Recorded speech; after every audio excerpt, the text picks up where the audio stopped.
All right, and we are back.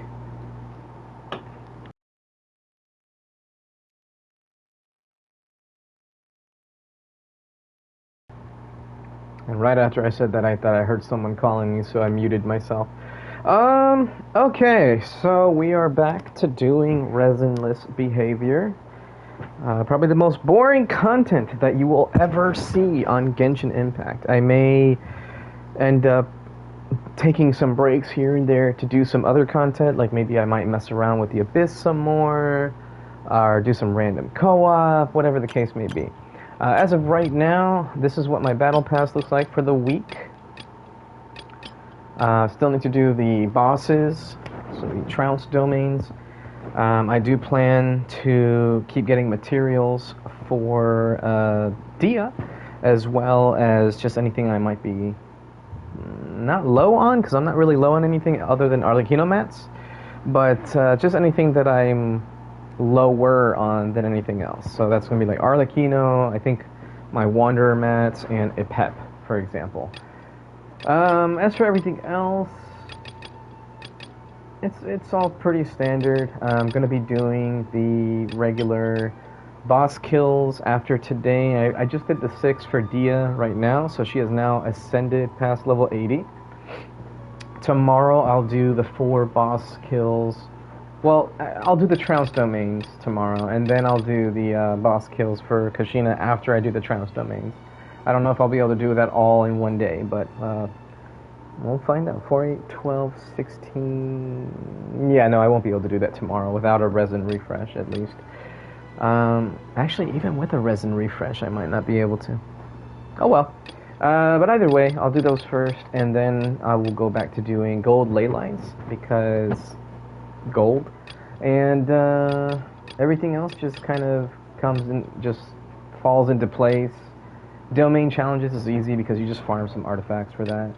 Using original resin, that's easy. Just use your resin each day. I've already used 240 today because of the transient resin from the teapot, as well as the amount that I had refreshed up to when I first logged in today. I had about 158 refreshed, and then I let it go for a little bit longer, and then I was over 160. I think that it speaks for itself. Anyway, so with that said, the next things I will be doing is just farming elites, like I had been before Natlan came out. Except now we have some new elites to farm. I'm not going to go out and seek every single one of them in the map. I'm just following the book. So whatever the book gives me as far as like who to hunt down, for example, that's what I'll be going for.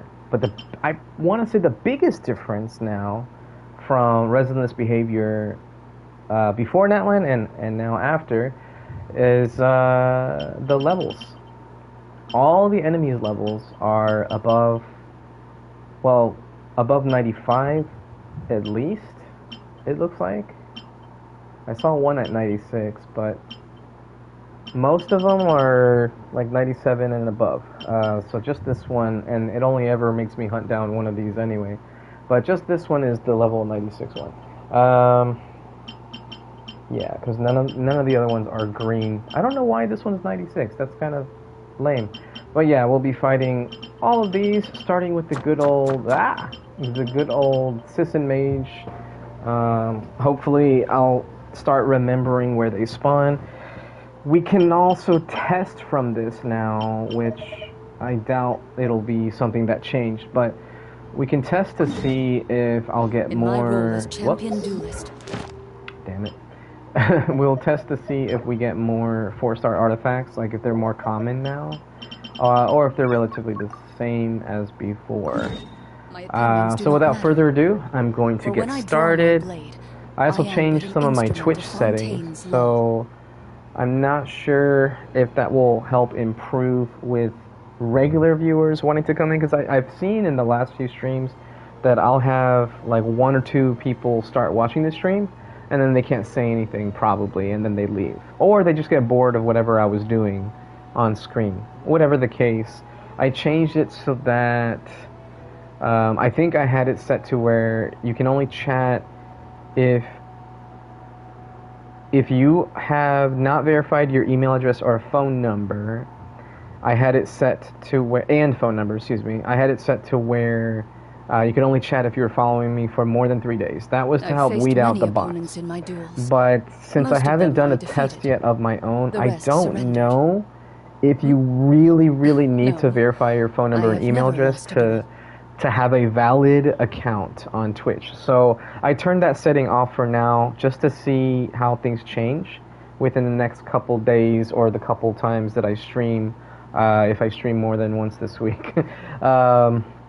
So that I changed, and I think I set it back down to 1 month of something else. Not having to follow me, but having an existing account. So if you are new to Twitch and you have an account that's less than 1 month old and you do not have a verified email address and phone number, you cannot chat in my stream because you have to have a verified email address and phone number to do so to begin with. But if you don't, you have to have an account that's older than 1 month. Last time that did not stop a bot account from getting through. It was just over a month, and they were able to come in, chat in the stream, and then they asked the same basic scammy bot question that most of these accounts usually do ask, which is having to do with like artistry, graphic design, blah blah blah. But I did ban certain phrases, not words, but phrases from being asked or said. So I think that they tried to say something within my banned phrases, and they weren't able to. So the next thing they said was, can you follow me on Discord or something like that? Well, guess what I banned next? So you can say words like follow, you can say words like Discord, but you cannot say, hey, follow me on Discord. If your heart recoils in fear, so anytime that they come in and they say something new, I'm just going to ban that phrase and keep doing it until those phrases are completely weeding out all the bots, so I don't have to keep changing my settings to where, oh, you have to be following me for 3 days or have an account older than a month or whatever. I think if I do these things, they can come and watch the stream if they want, but they won't be able to say a word because their little script that they have that they read from and then they type it out and translate it from whatever translating app that they have from Hindi to English or whatever country that they're from. My opinions do not matter. At some point, I will have found all the phrases, and they won't be able to chat. Now, I'm not going to make it so that people are not able to chat with me. No. So like I said, I'm mostly looking for the phrases, not singular words. You know, so the only thing they'll be able to do is literally type out one word at a time. Hey, enter. How, enter. Are, enter. You, enter. By, enter. The, enter. Way, enter. Can you follow me on Discord? You know, hitting enter with between each word. And if I see that, I'm definitely going to report your ass. That should be an obvious indication that they're trying to get around the rules. But I don't know how to test this either, but I do have chat rules set up for my stream, but I cannot actually see them. I can only see them in my settings. So I don't know if it works, if I made it work or not, because I don't know if I had to activate it or something. It didn't show a button that said, okay, activate. So I don't know how to test it. So that's unfortunate, but I'm hoping that the rules do pop up every time someone has to click to chat with me for the first time, that they have to read the rules. And, you know, if they can't even do that, then either they're definitely a bot or they didn't bother reading it and then they just started chatting and asking the generic scammy questions anyway. So I'm going to go ahead and mute myself for this process that I've been doing for all of the week before Natlan came out, and we'll get underway. Also, I'm debating on whether or not I should do this, but wrong thing. I have just over 16,000 Prima Gems, which is another 10 pull on top of the amount that I wanted to save in total. So the amount that I wanted to save in total for this banner cycle, this banner phase, was 14,400.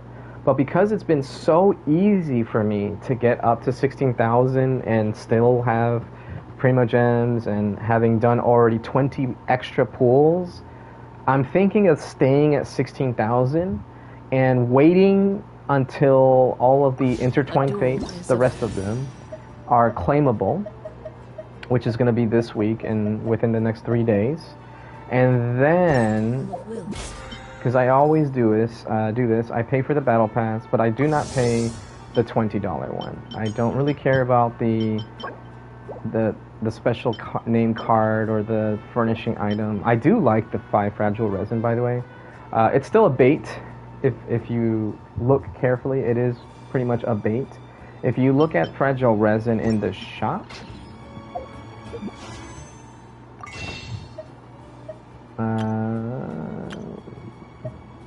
this one? No. This one, right here. So if you look at fragile resin in the shop, this is one for 980 Genesis crystals. Yeah, you get all this other stuff too, but if you try to break it down, like, okay, well, how much money am I spending to get up to 980 Genesis crystals? Well, let's look. Was it 900? Did I say that right? 980? Yeah, okay. So this one right here, wait, was this always 980? I don't even know. But anyways, yeah, $15. $15 for one fragile resin. Essentially, one fragile resin, right? And you can get this once a week. So the battle pass is $20 and you get 5 fragile resin as an extra excuse me, as an extra reward.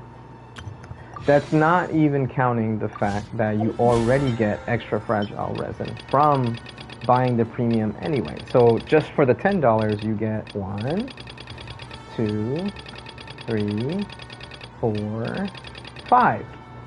Just for spending the $10. So if you spend the 20, which it's always discounted at, you know, $19.99 so that you don't pay a full $21.98. So if you pay the 20, you get 5 more. So that means that for $20 you're getting 10 fragile resin. 5 over the course of the time that it takes to complete it, and then 5 up front. So I still say this is a huge bait. It's not a scam, but it's a bait. Because you get 5 for free for completing the battle pass, and then you get 5 for 10. And then, of course, the only thing we have to compare is paying $15. Let me just do it this way instead. Paying $15 so that you can buy this once a week. So the first initial top-up gives you 2 weeks of fragile resin, which is 2 in 1 week. So most people will think, oh, well, normally it costs $15 just to get 1. Or 1.5 after the first initial top, or 2, and then 1.5 after the first initial top up, right? Because then you have to top up more than once to get this. If you only did the $15 ones, so it's like, oh yeah, it's $15 for one, but it's not. It's all this other stuff. I don't know how to calculate how much 50,000 Mora is worth in comparison to Genesis crystals. Like when you say, okay, if I was just buying the Mora, how much Genesis crystals is Mora only? 50,000, let me see, is there anything else that gives Mora? So 150,000 for 680 Genesis crystals, you see? So if you were just buying Mora, this would be more worth it. And you can get up to 3 of these. This is 100,000 Mora. Same price, but you get a bunch of enchantment ore too. But 100,000 is still 50,000 less. Same price though. So how do you determine how much is Mora in comparison to Genesis crystals? And the only thing I can really say is that, like, okay, if you were to go to some of these smaller ones, you can see that in this package you have talent books. You have 25 blue books, and then here you can buy 2 of these to get 10 brown books. And then you just have to kind of do the math and say, okay, well, how many talent books of this package would equate to how many talent books are in this package.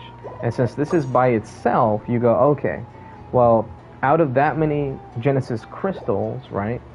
Now let's subtract it from not 680. It actually has a slashed off price. It's always the same price anyway, but technically it's 760, right? Since you're paying full price for this, you have to pretend you're paying full price for this. So you go, okay, this is how many brown talent books, green, whatever, that it goes into 25 blues, and then say, okay, how many Genesis crystals did this cost me? And then go, okay, well, this is how many, out of that many Genesis crystals, does it go over the 760 here? Which it probably would, but does it go over, or is it still less than? And then you go, okay, well, if there's still some left over when you subtract the cost of this bigger package from the cost of the smaller one, if the smaller one would be less overall, then you can try to determine how much Genesis crystals is converted into Mora with whatever's left over. Maybe. It's not a perfect system, but you could try to do that. And then you say, okay, well, if each Genesis crystal is worth this much Mora, okay, well then out of this 50,000 Mora, let's do the same math and say, okay, now subtract this amount away from the 980 as far as Genesis crystals, right?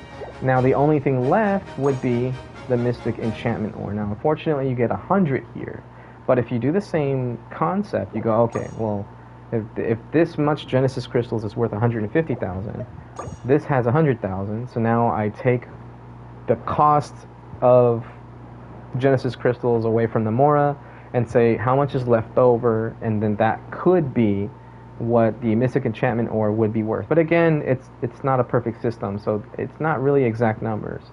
But once you do that, you go, okay, well, I'm getting 25 here, so let me subtract the amount of Genesis crystals that 50,000 Mora would be worth, and the Genesis crystals that 25 ore would be worth, and go, okay, the only thing left is Hero's Wit and Fragile Resin. Well, how do we determine that? We have a package here that has Adventurer's Experience. It's the blue books. So how many blue books that you get from here would then equate to the 50 purple books? And then how many fine enchantment ore equate to one mystic enchantment ore? Because by now you would have determined how much Genesis crystals equates to one mystic enchantment ore. So you just say, okay, well, out of this package, let me convert the fine enchantment ore into mystic enchantment ore, as far as like how much experience you get from each ore, and then you dumb it down and say, this is how much Genesis crystals I can take away from this package, from the ore itself, and say the leftover amount goes into the books. And that would be your final way to determine how much Genesis crystals would be left to say, this is how much one fragile resin would normally cost. It may end up being lower than you think. So that's why I say it's a bait. This is the only way you can get a fragile resin from the shop, but that doesn't mean that the fragile resin is actually costing you 980 Genesis crystals. This should be common sense. But you wouldn't believe how many people would think, like, oh no, that because of that, just because of that alone, the battle pass is a steal. $20 for 10 fragile resin, when you already get 5 for free.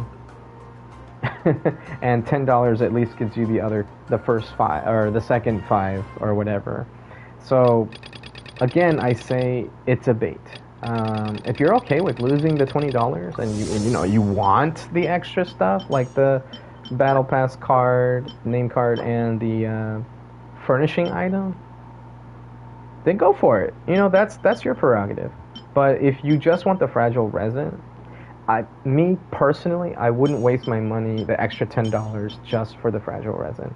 It may seem like a steal, it may seem like a deal, but why bother when you could just settle for the 5?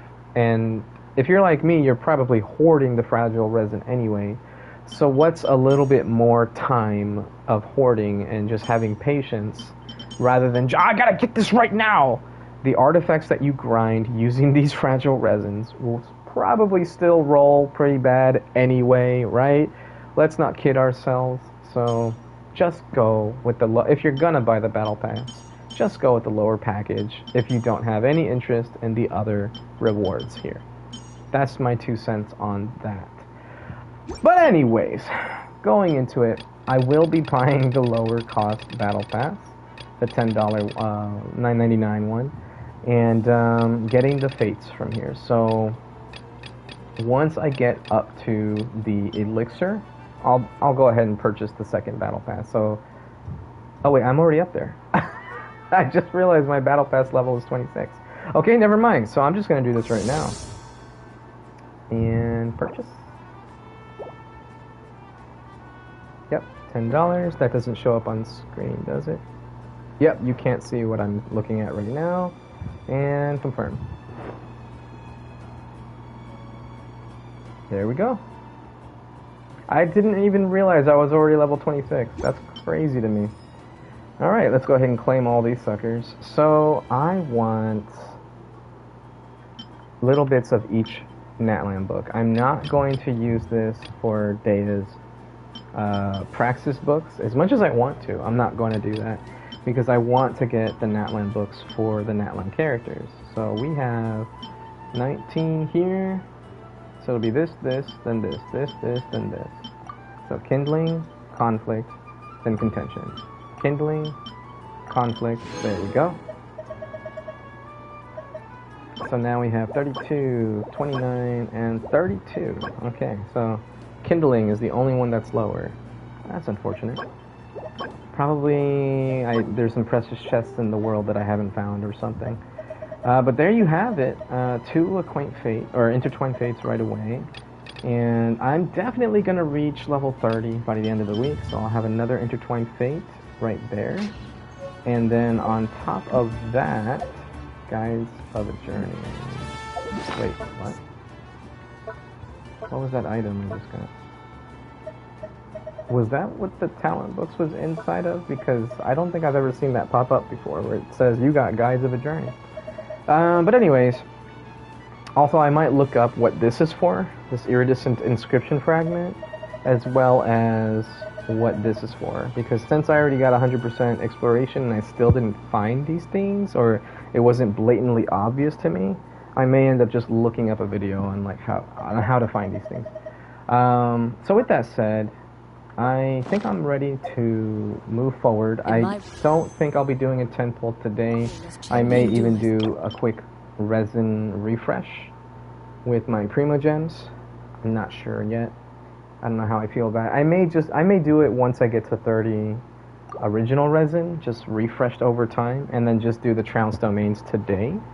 That way I can have it ready, or whatever resin that I get from tomorrow up to tomorrow and beyond will just be for the weekly bounties. Battle pass, not bounties. So, my opinions do not matter. I'm going to mute myself now and we'll get started. I'm not going to say bye, but see you when I see you, I guess.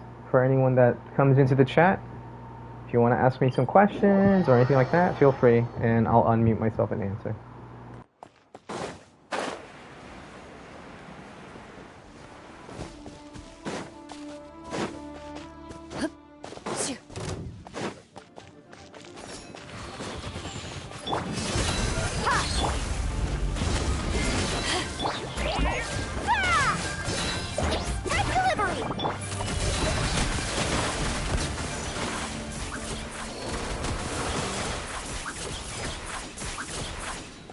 Are you here to play with me?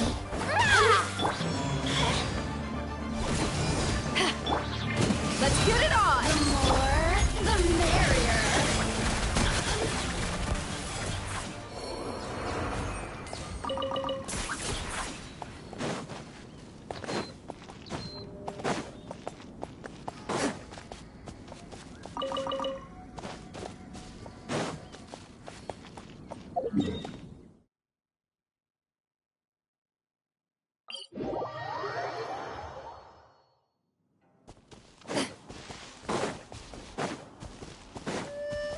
Buckle up!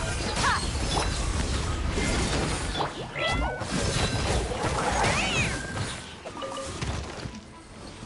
Into the shadows.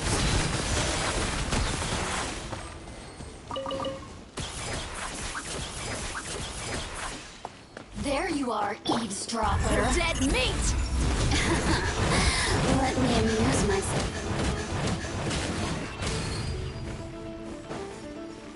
Yeah! The more, the merrier.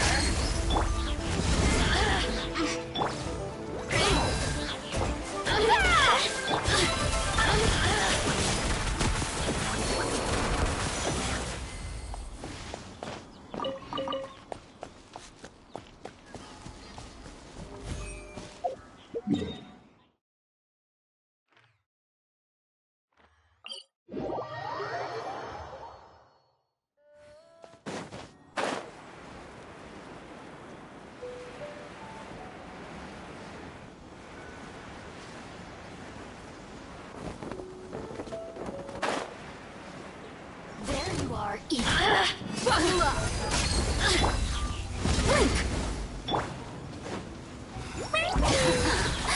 Let me amuse myself a little. With a smile! Ready. Since shine no longer.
争点。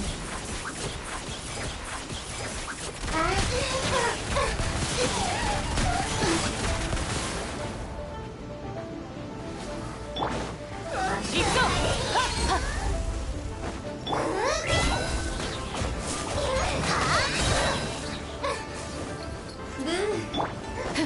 耐えられるか。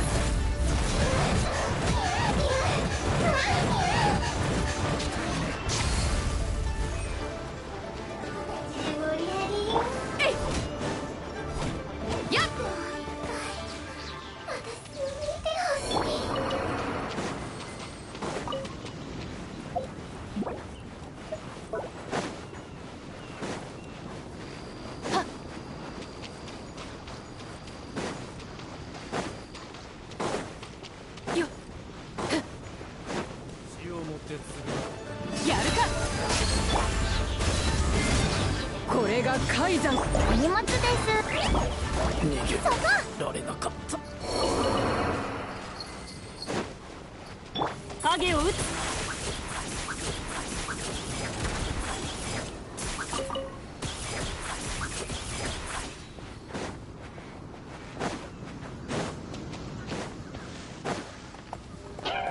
潔白を証明する時だ。行くぞケア。ここであんたを潰す。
争点。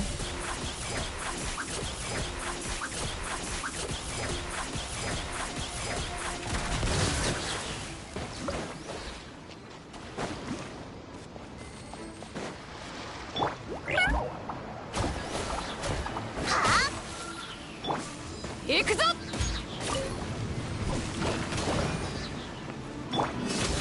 てや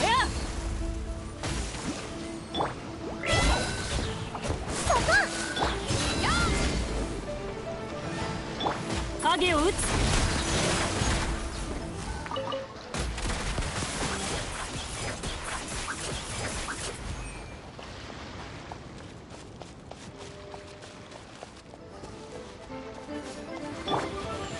はっ行くぞ。はっ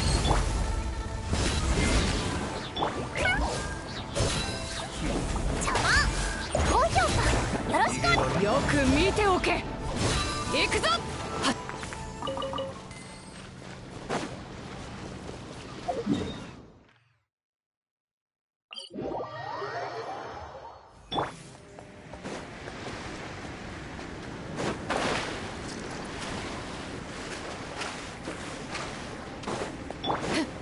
よっはっよっやっ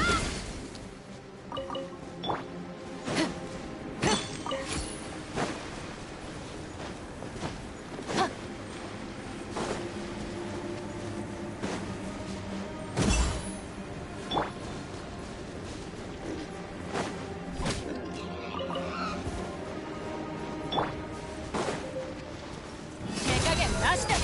はっ私の可愛い人たち。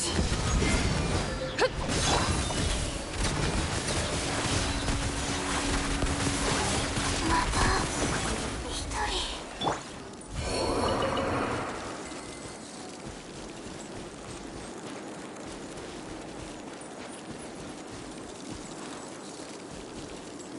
やっ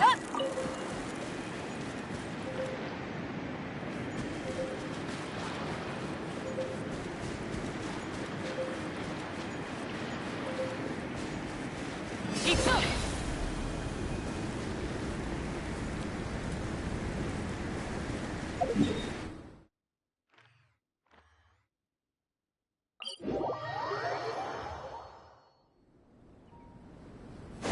そら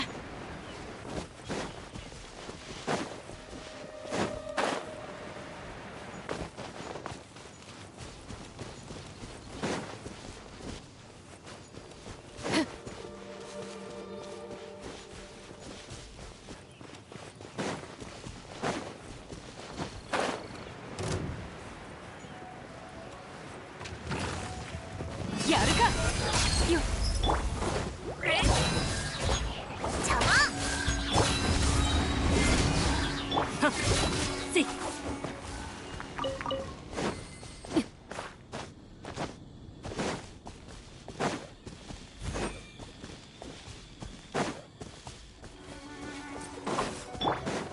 行くぞ。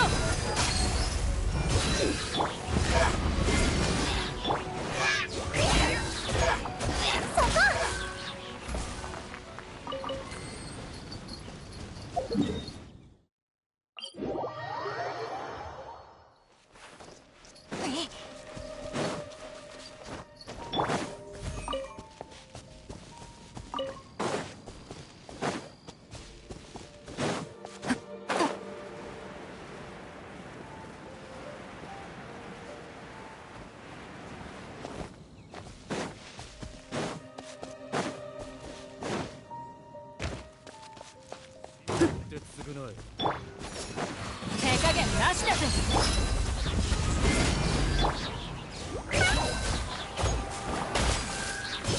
お荷物です。はっやっ争点。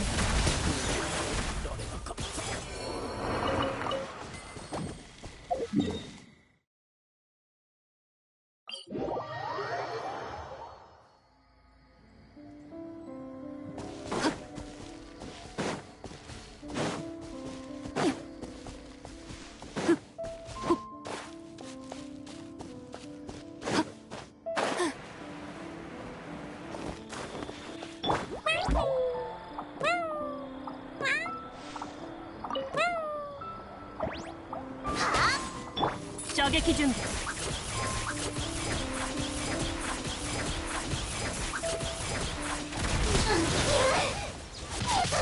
行くぞケア。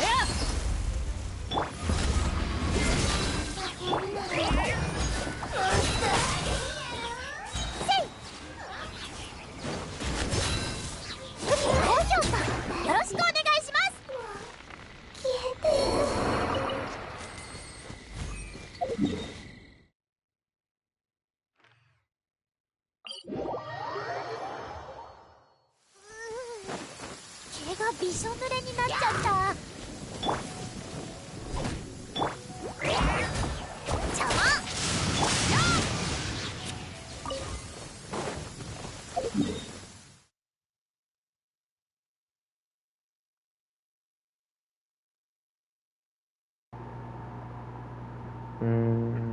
Madeline Jordan, hi, how are you? Doing alright, how about yourself?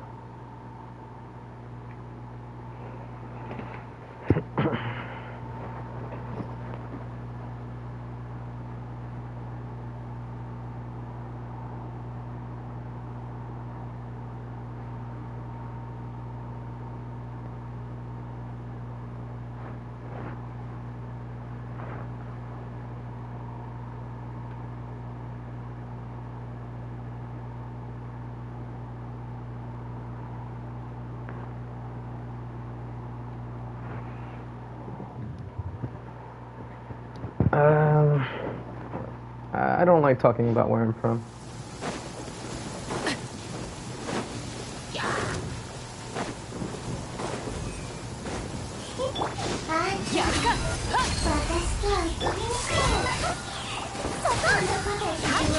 So what do you think of this new region, huh?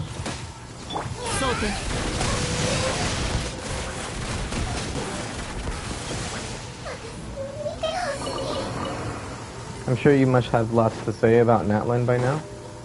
It's been out for a week.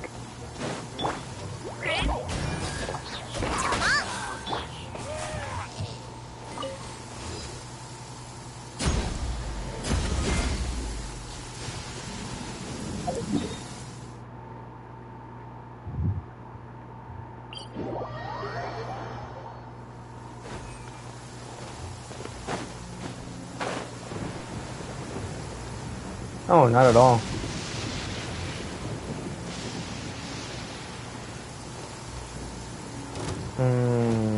Maybe my favorite game might be Nier Automata. How about you? What's your favorite game?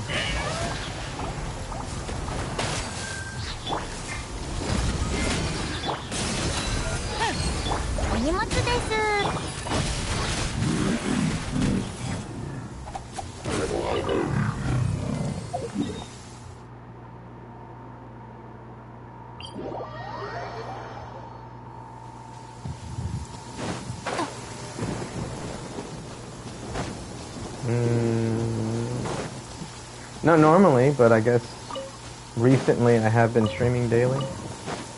Why? What does that matter? Are you just trying to follow someone that has a daily routine? Oh, you're an artist. You're banned. Bye-bye.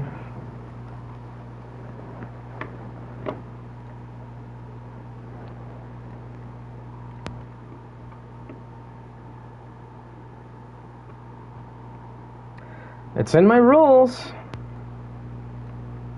And I talk about it all the time. Let's see, so account over 1 year old. One of the first things talked about was how they are an artist. They probably steal the art from AI and stuff, using AI and whatnot, and claim it as their own. Obvious signs of a bot account that's somehow flown under the radar.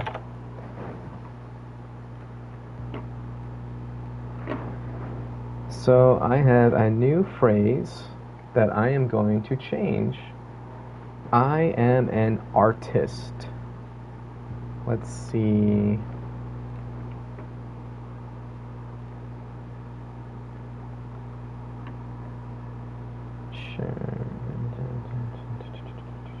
Blocked terms and phrases. I could have sworn something like that was already. I am an artist. Yeah, I did ban that already. How did that go through? I wonder.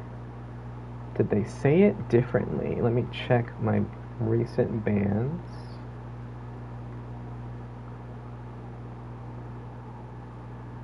I am artist. So they actually went around what I banned. That's crazy. Wow, I've had 57 blocked messages that mention viewers in my chat. I might need to update that so I don't block the word viewers and just see how they rephrase their words. Okay. I am artist. Let's now go ahead and add that to the blocked phrases. I never thought I would see that happen. Alright, well, thank you for that. I have now banned a new phrase from my chat. Mr. Madeline Jordan, I'm pretty sure that's not even close to being your real name. So thanks for that. You just helped me out without even realizing that you helped me out. Oh, almost dropped my controller there. So yeah, thanks for that.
I gotta say, that was probably the easiest ban of my life.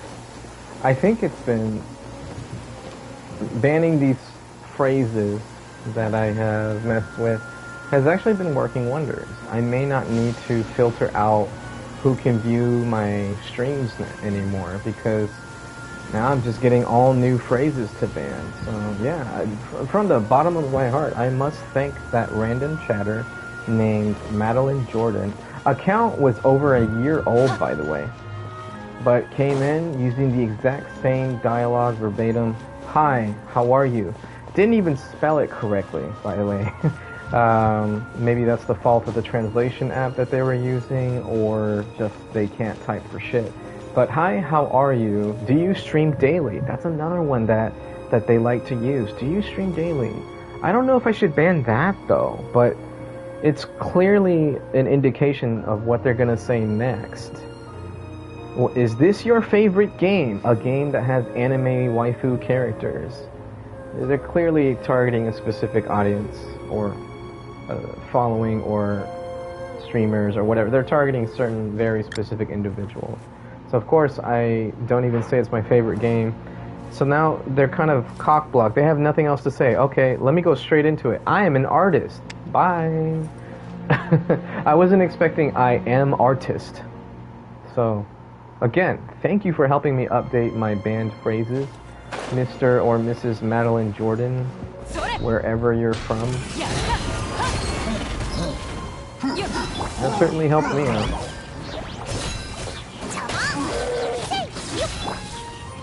Come on, get me burning. There we go.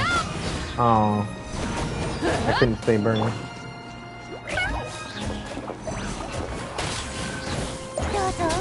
Goodbye.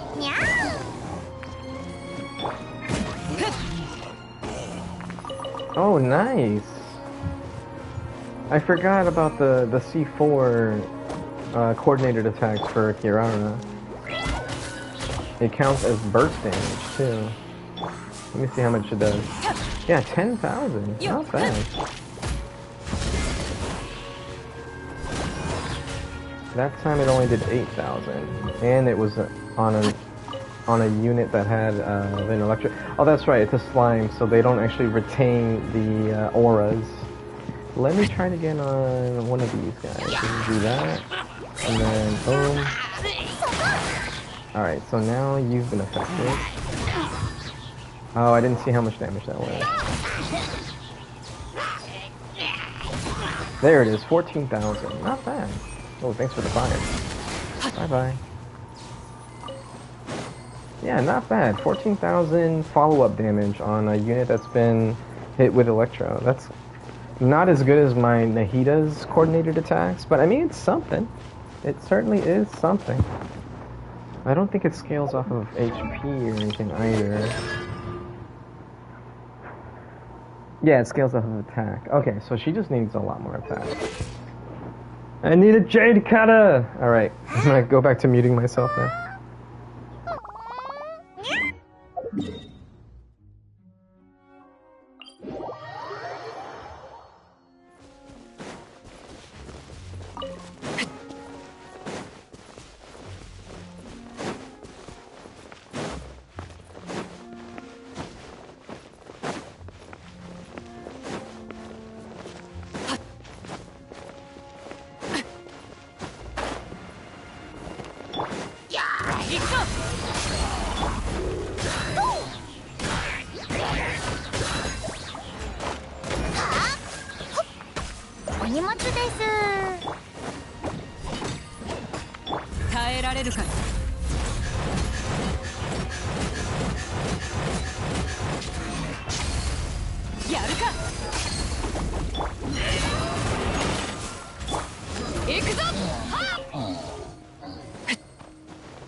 Okay, I don't know what just happened, but I'm pretty sure I just crit with my Beto, and I only did 20,000 damage with that skill hit when normally my crits do 40,000.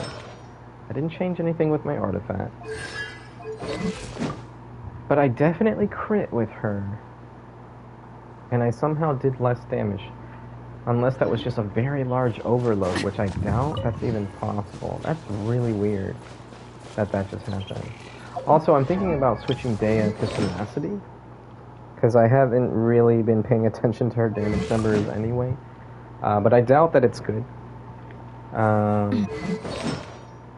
don't remember. I don't think I have a crit damage circlet for this set, do I? Yeah, no, I don't.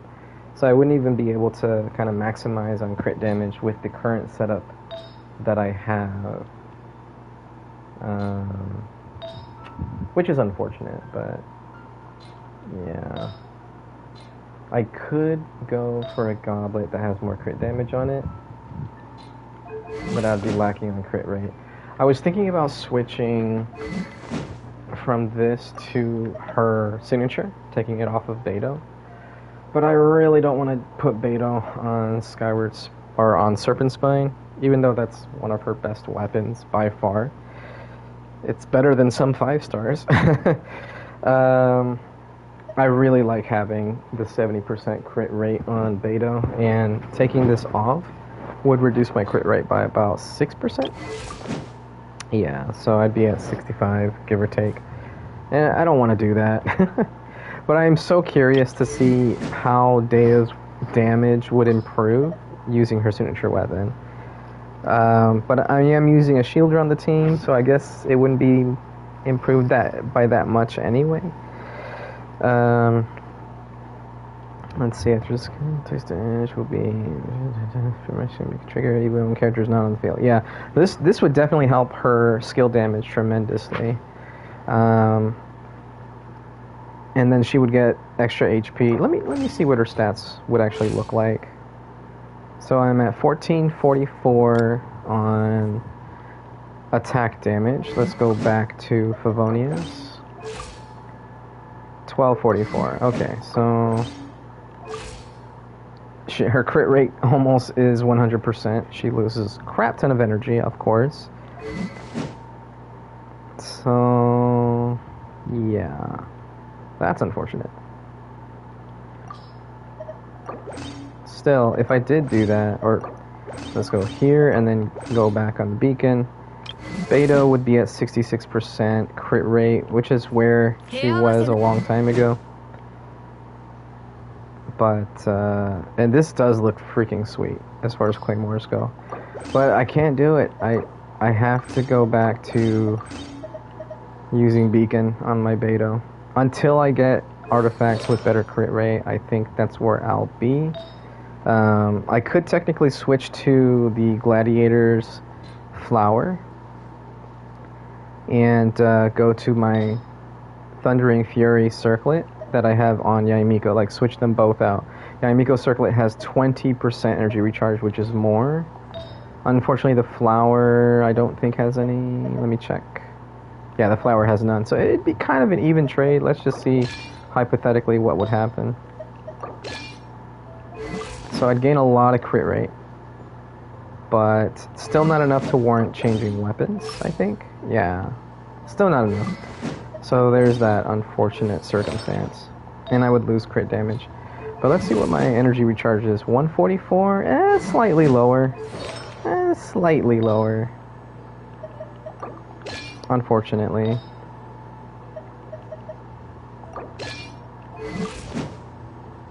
Yeah, 2% lower. Every piece of energy recharge really counts on my Beto.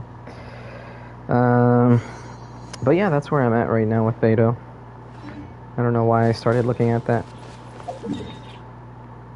Oh yeah, because I was looking at Dia's weapon. I have such bad memory. Okay, let's get back to it.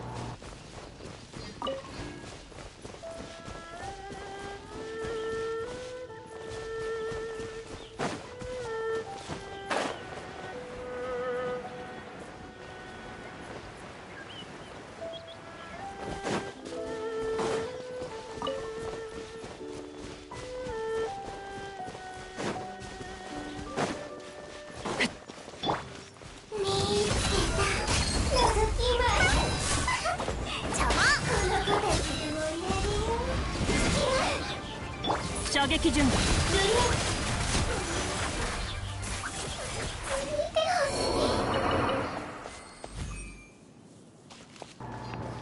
Okay, it happened again. I swung my big ass sword with the skill, and it only did around 20k. I'm gonna record it real quick and then take a look again, just to be sure. Yeah, it was a crit hit. Okay, Dia uses her skill. Then I hit her with Kirara. Apply Dendro. Burning Aura takes over. She's overloaded for 1,997 damage, so it's not an overload. I wait a little bit, then I release the skill. It's a crit hit. It does 23,796, and then something, I think one of the Sisson flies gets overloaded. Oh, I'm so stupid. I am so stupid. The Sisson mage has extra electro resistance. I keep forgetting that. Okay. It's not something wrong with my Beidou. It's just that they have more resistance to my Beidou. Oh, that's actually a relief. I thought something was broken with my Beidou or by running this team or something. Okay. I'm gonna shut up now.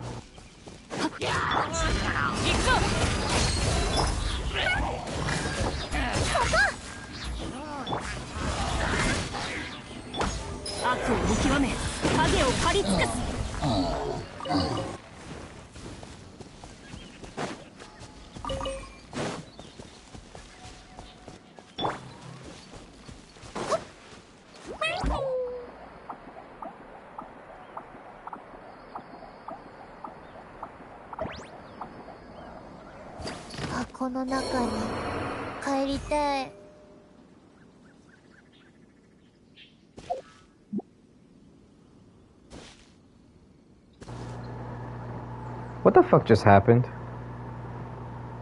I accidentally jump off the cliff. I'm pressing X to fly or glide. And she just stays in box form and dies. What the fuck just happened? That never happens. I can prove it. All I have to do is just go into box form, jump, and glide.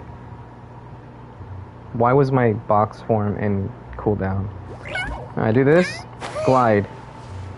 It wasn't letting me glide. What the fuck just happened? Hoyoverse! Fix your fucking bugs, man! I don't know how many times something like that has happened. Also, I don't know why my character turned in that direction. I was going over here when that happened. That was so freaking lame. Oh my god. Hoyoverse, please, for crying out loud, test your game more efficiently, please. Okay, I can't complain that much because they're constantly finding stuff and like fixing them. When you look at the what's it called, the notices? Yeah, the notices. They show an update will be performed after this patch. We found some irregularities with such or such. And then you see another update. Okay, we're rolling back the changes. Sorry, Jesus Christ, don't get angry at us. Here's 1,600 primos for the Nuvillette change. Change my Kirara back. That's what I want you to change. I don't care about Nuvillette. I don't have Nuvillette. Thank you for the primos, though.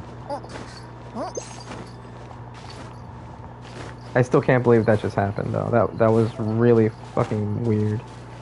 Very buggy.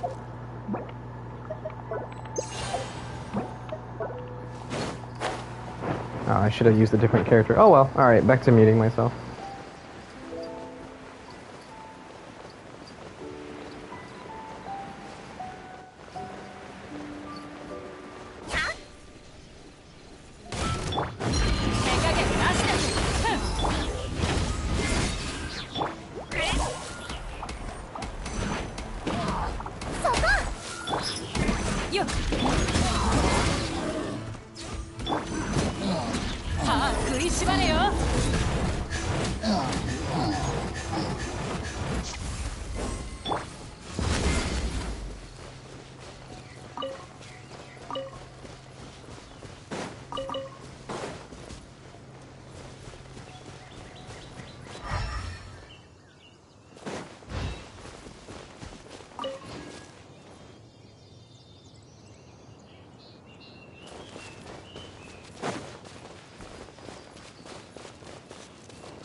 I feel like I'm missing one of the drops.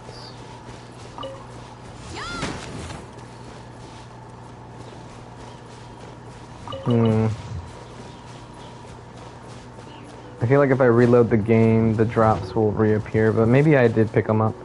I don't know, I'm going crazy. Also, I forgot that I already got done with Assistant Mage, so I need to change it out. There are some locations that I remember that the bounty books or the bounties are going to take me in said direction. So I just go out of my way to just grab them ahead of time, and then that way I don't have to go back later or do so much back and forth.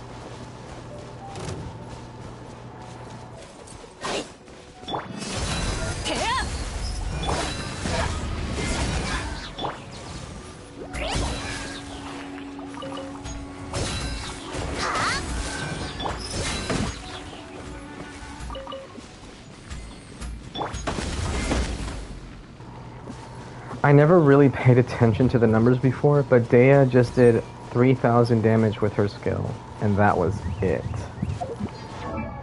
She would have been taking damage, by the way, but only 3,000 damage with her skill. It's talent level 8, I want to add. So, yeah, that's not good. That's so terrible. I mean, to be fair, I have a crap ton of energy recharge and no attack percent. So there is that. But yeah, freaking only 3,000. Let me switch to her second best claymore. Now I have 2,000 attack. Let's see how much 800 attack makes a difference. Also, is there anything else I'm supposed to get from here? I don't think so. Okay, mage over here. Let's see just how much damage Data can do with Wolf's Gravestone. Just with the coordinated attacks. I certainly don't need to burst every rotation. 4,800. Again, 4,800. That's it.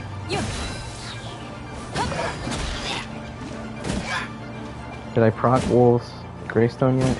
Not yet. Owie. Owie. 4,600. 8,000. What about vapes? 6,600. God, that wasn't even a crit. 6,000. Now they're outside. Oh, I don't even have the field up anymore. This is pretty lame. Alright, let me set myself on fire. No, I didn't even last that long. Okay. Yeah, I got my healing back. No? I need to improve her normal attacks. Holy crap, though. 800 extra attack, and I went from 3,000 to 4,000. Her multipliers are ass. I guess that's what happens when I don't have the ability to go attack percent sands. That's a shame. Maybe I should just switch back to the emblem set that I had on before. What was it? I think it was this one for the attack percent. Let's go with this one, if not Kujosara's later. I don't think I'll have enough crit rate though. Flower was definitely Kujosara's. Yeah, that's got a lot more crit rate. And then for the feather, I'm pretty sure it was this one for the crit rate. If not Kujosara's for the energy recharge. I might switch to that one actually. Sands. I have the attack sands, or I can go attack goblet, which is on Kujosara. I think I have several attack goblets though. Here's one. Let's see how many I have. Raiden's using. I'm not going to take Raiden's attack goblet. So yeah, Hazel. Defense subs. Elemental mastery is kind of better. And we have a Pyro Gauntlet on set on Xiangling with HP percent. This is technically better on Dia.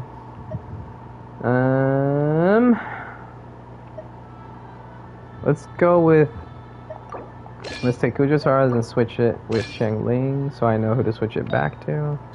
Now let's check our crit ratio. So we're at less energy recharge, still have an energy recharge Sands. However, I can now switch this out. Let's go HP percent, no, attack percent. We want crit rate, crit damage in that order. That's too much crit rate. Too much crit rate. We only need like 5 crit rate. Okay, yeah, crit damage, crit rate. Not taking Dados. I don't mind taking Gaming's. Kujasara has this.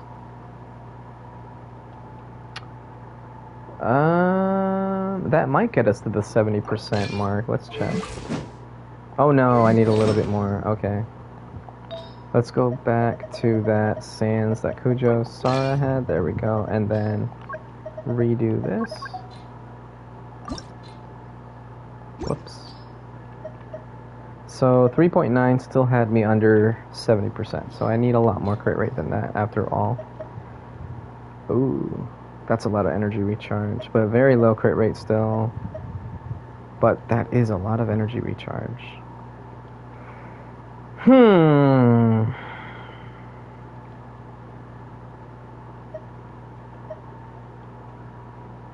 Maybe I will use that. We'll see.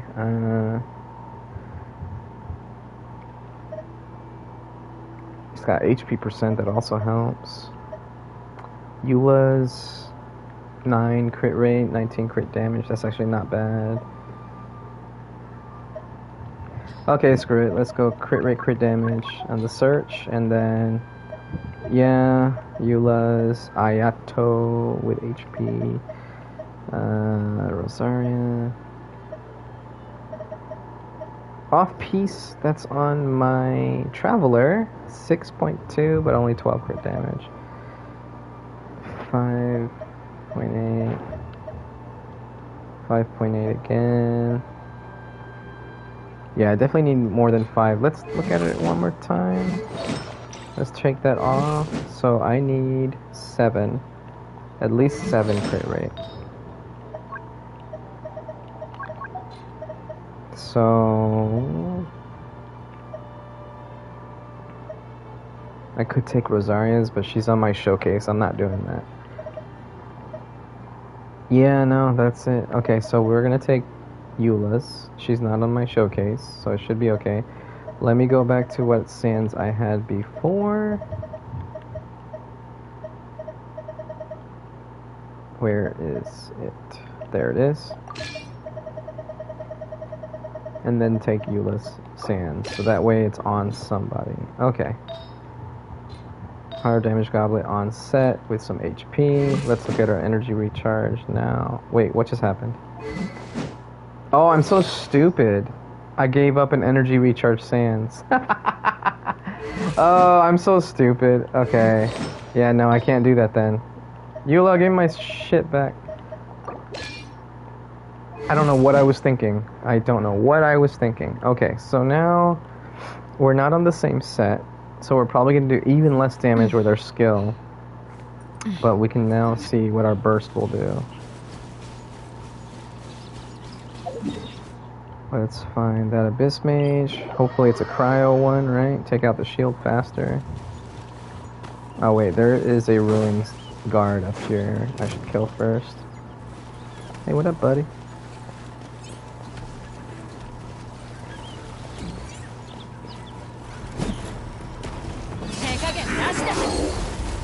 Okay, let's see. 3,700. Not that much different. Probably because I didn't take damage before. And now let's do this. 7,000. Okay. A lot more than before. Also, I just realized that my skill lingered on for much longer.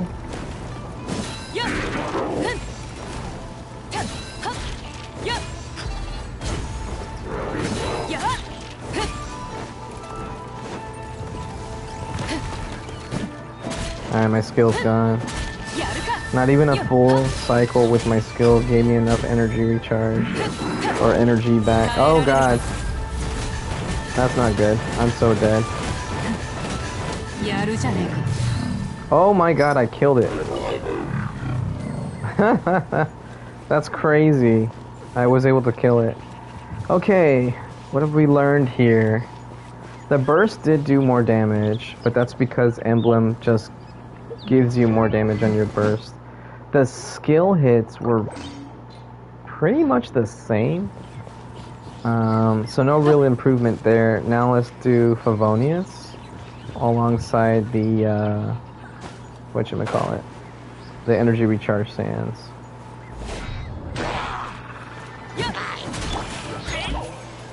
Why am I going up into the air? There we go. Oh no, I don't want to touch that. There we go.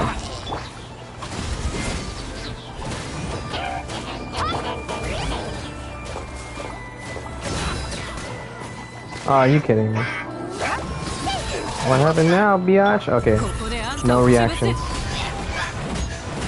6,000, so it went down. Okay, so with Favonius Sword, it went down from 7,600 on the Ruined Guard to 6,000 on the Abyss Mage, which, if we're comparing the enemies, the Ruined Guard probably had more resistances than the Abyss Mage outside of its shield. So, we're at 240 energy recharge. Let's now switch to an artifact, Eula's specifically, and it was tenacity, I think. Yeah. So I'll have way less energy recharge. Not that much less, but way less. More crit rate as a result, and more attack. So let's see what happens here. Who do we have we can test this on? Oh, perfect. Hello, Mr. Oh, no, he's resistant to fire. Yeah, this is not a good test. Goodbye. Yeah, he's resistant to fire, I think. Bad test, bad test. Where's the mage? Okay, over here. Alright, I'm gonna mute myself again while I do these tests. I'll let the numbers speak. I muted myself too quickly while I was talking. I'll let the numbers speak for themselves. That's the last thing I said.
争点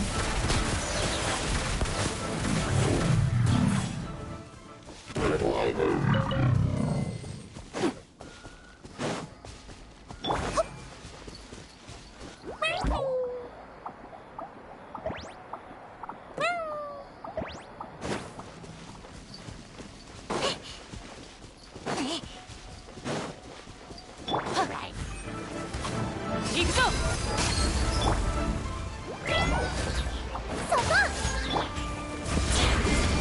これが海山を滅ぼした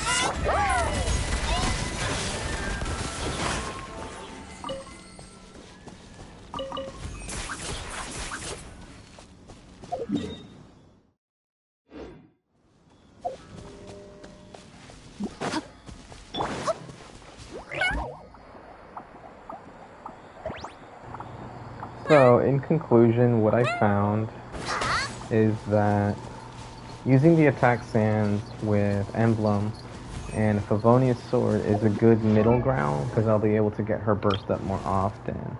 However, if I don't care about her burst at all, I could just go with Vorakasha and Wolf's Gravestone, and that will give me the best damage out of her skill. Unfortunately, it's not much. It's not much of a difference. It's barely 1,000.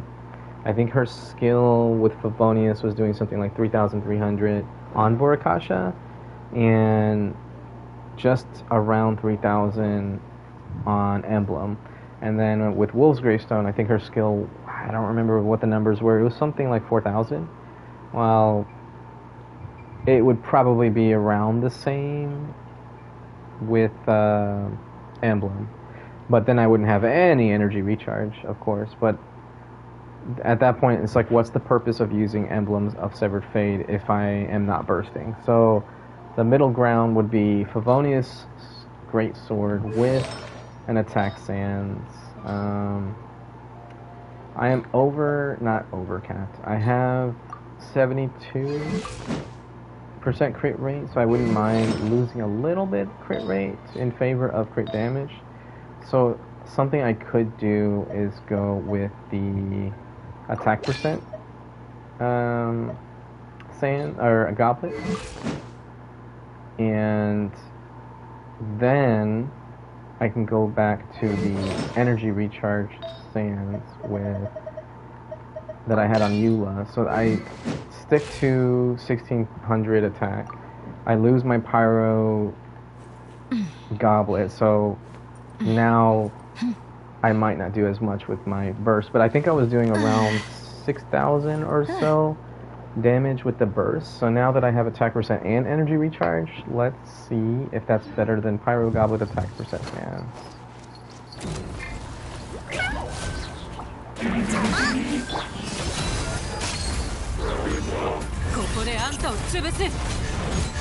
No, it is not.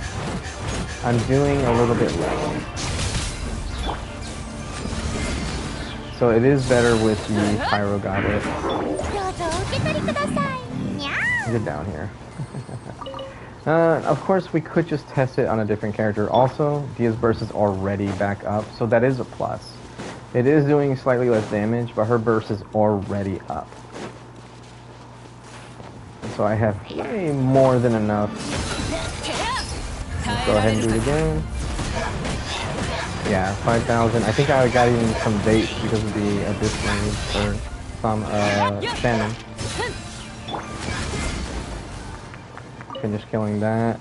Now let's check out Dia's burst or her energy.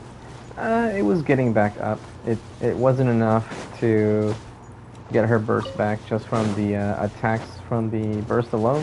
So I would need to keep her skill out a little bit longer, it seems. Which kind of sucks. But, yeah, I'm gonna go back to Pyro Goblet. That was the better choice. And we'll steal Eula's Sands again, and Shanli's Goblet. Let's see. I don't think I could comfortably switch to the crit damage circlet. But this is giving me attack percent versus this gives me energy. Well, they both give me energy recharge. This one's more energy recharge. This one gives me a little bit more crit damage. So yeah, no, it's not worth it. Almost 100. I want to say almost 150 loss in attack. Actually, that might be more than 150. 1620.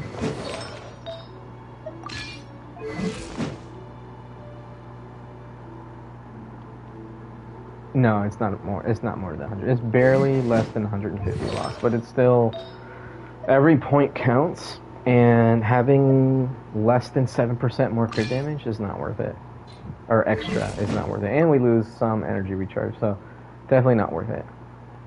All right, so let's go back to this setup.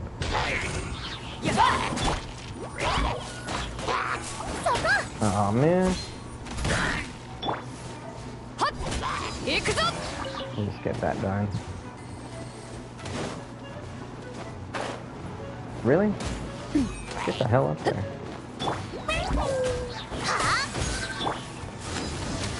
Goodbye.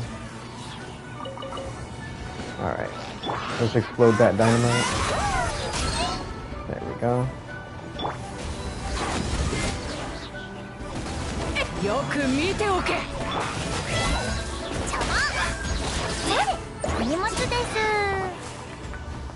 I just love nuking people with Kira. Okay. This is not a good target to test anything on.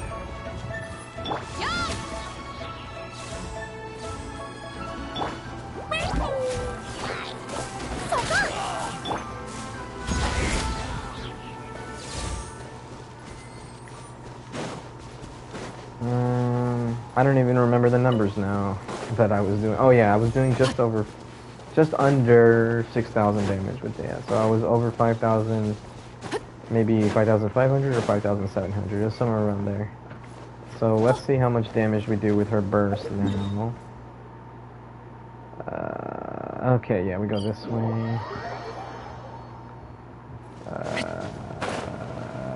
That noise.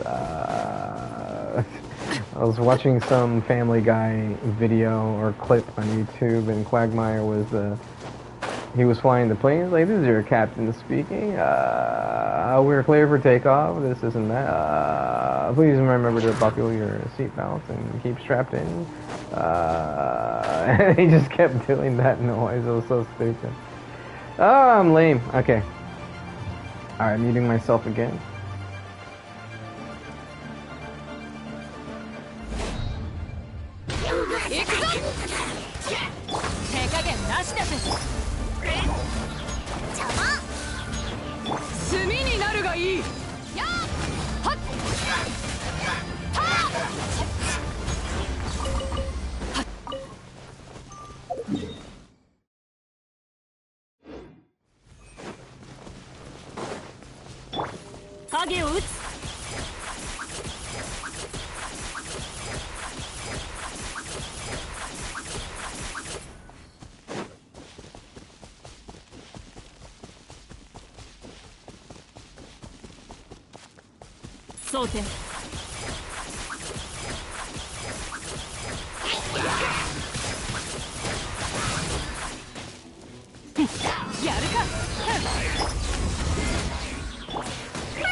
せい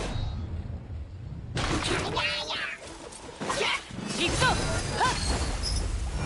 っはあ食いしばれよ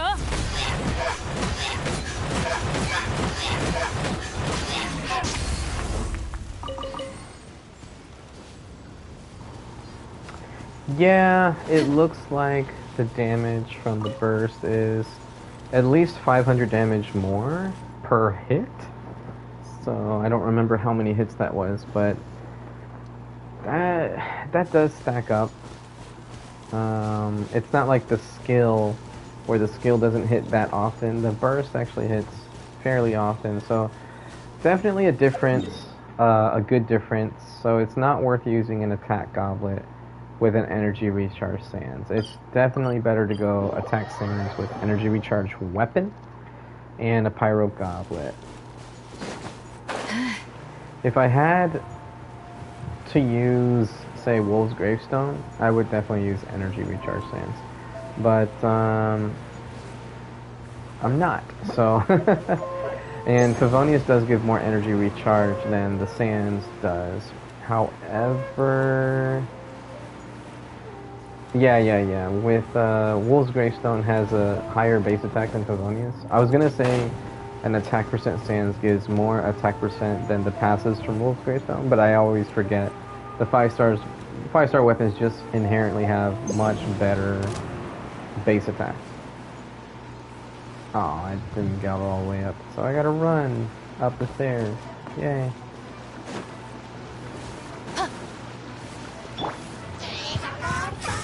Really? You just teleported, brother.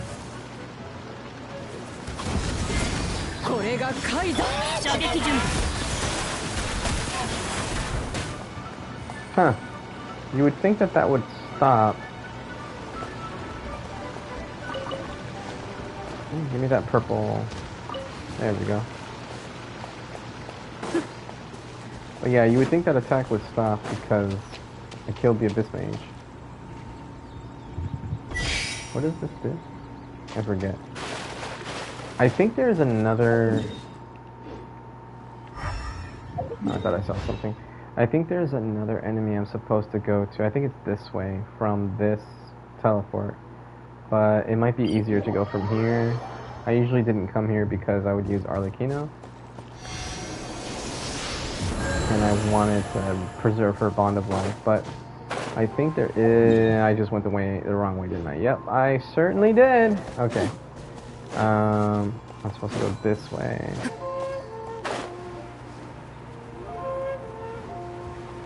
Wait, where the hell am I going? How am I going the wrong way still? What the hell? There we go. Jesus. Now I'm out of stamina. Oh, it was the Ruin Guard? I thought there was an agent over here. Am I going crazy? Oh, there is an agent. Okay, I see him. Oh, I'm losing my mind. Alright, I'm gonna go back to muting myself. By the way, another reason I like to mute myself is I watch YouTube videos on the side. Well, technically I listen to. So I don't want that to be playing in the background.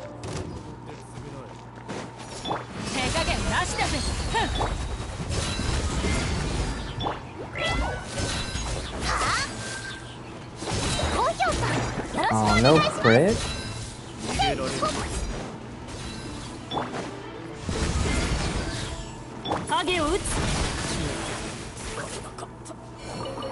Alright, well he's gone now. Alright, so I'm gonna go back to over here, and then I'm gonna go get those Ruin Guards, which is this way.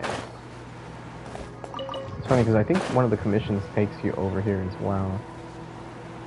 And I feel like there's one more enemy that I'm forgetting that's supposed to be over here, but since I can't think of it right now, I'm just gonna go for the Ruin Guard.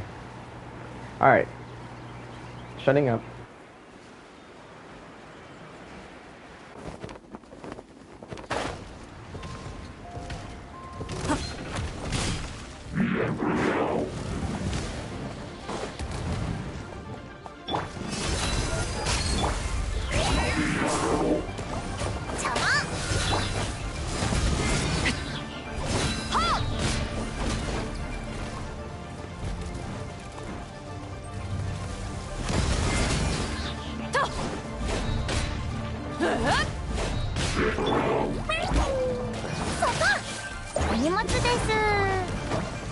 やるかテア耐えられるかよ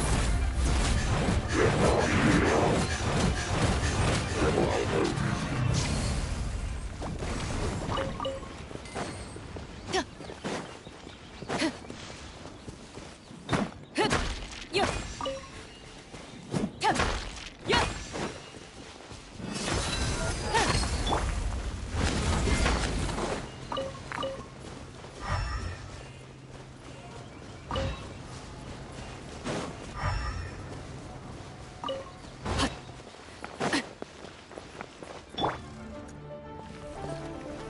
やっ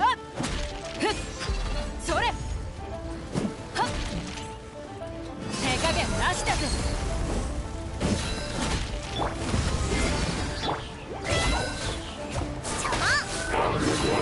どうぞお受け取りください。さあ食いしばれよ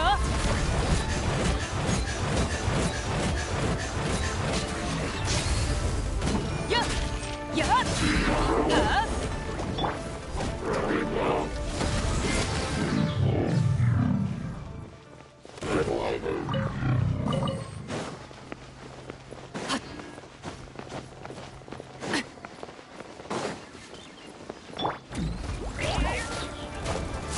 あやるかテア装填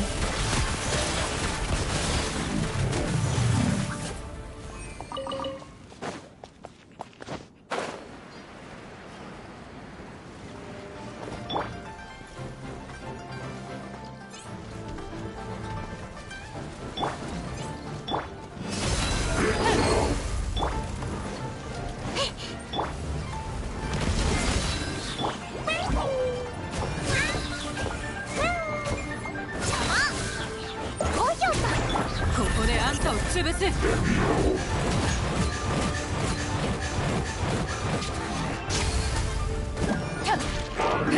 くぞテアよっ行くぞえい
どうぞお受け取りください。にゃ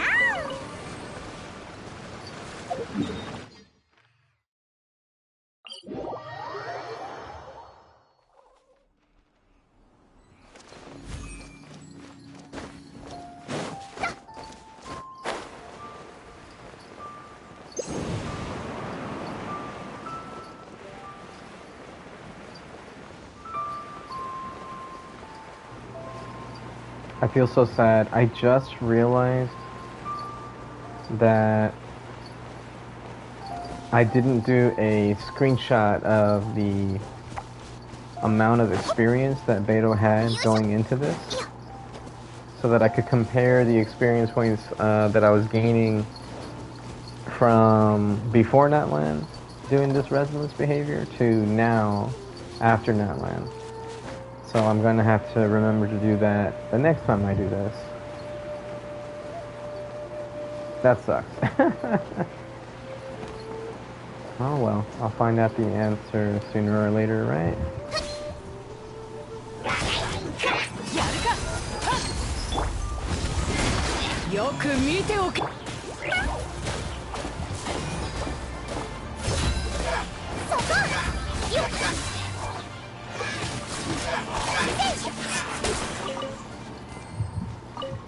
There we go.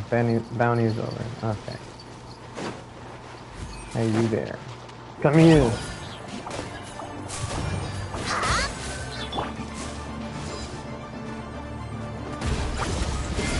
Aww.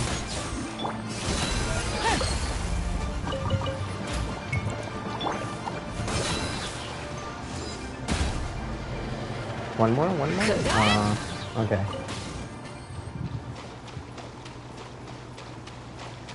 Okay, next bounty. The elite or the Abyss mages are always the longest ones. So here we go.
I know my Kirara is double crowned, almost triple crowned, but it is kind of sad that my Kirara can do so much more damage than my Dea. Like in a faster amount of time too, not like over time or something.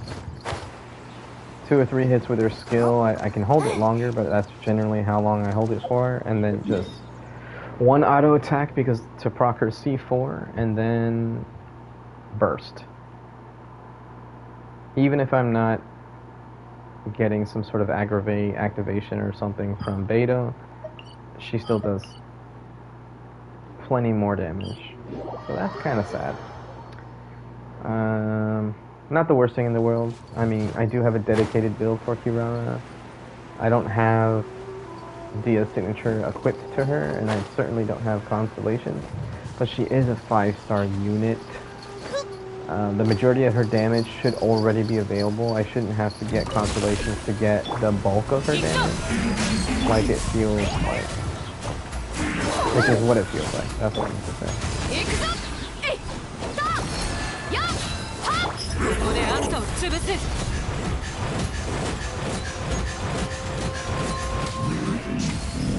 I really need to start counting how many hits that is, because I keep forgetting to do that.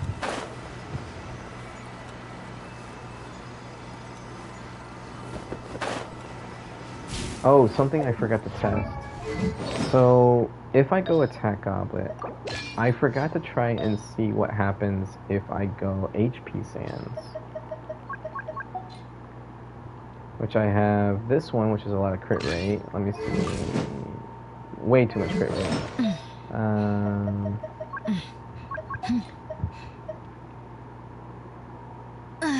Crap, let's go back to the Eula's real quick. There. Oh no, what have I done? I just equipped Eula with an HP Sands. Ah, what am I doing? Eula, where are you? There we go. Okay. Now let's go attack percent. Let's go back to this one. And then go back to Eula's. I could have just went to Eula and did all this, but I'm late. I'm a special type of lazy where I prefer to go all out of my way for something. Okay, this is actually perfect. I forgot that I had that.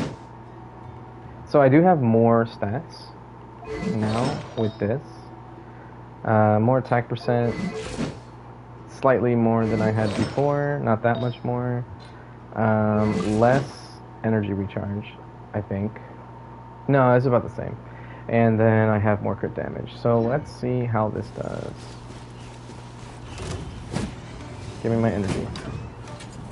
There we go. Do this. Yeah, them particles are like non-existent. Okay, now I can do this.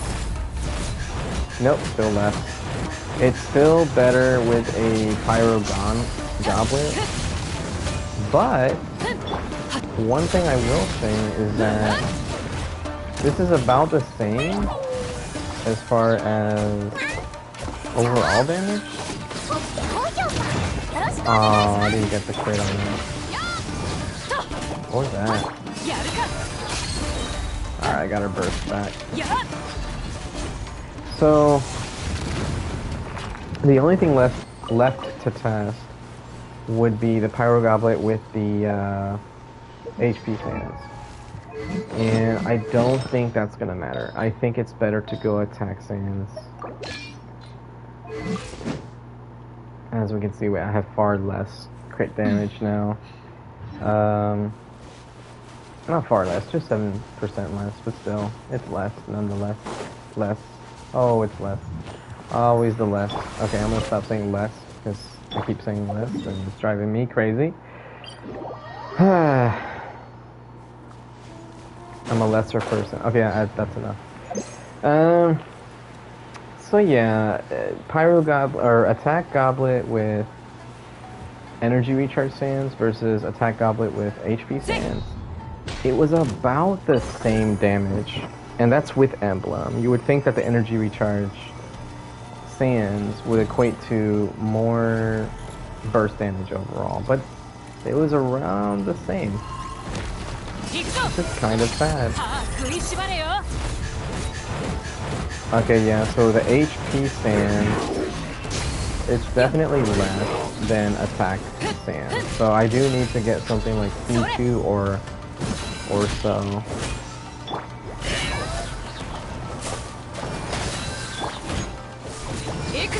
Which kind of sucks.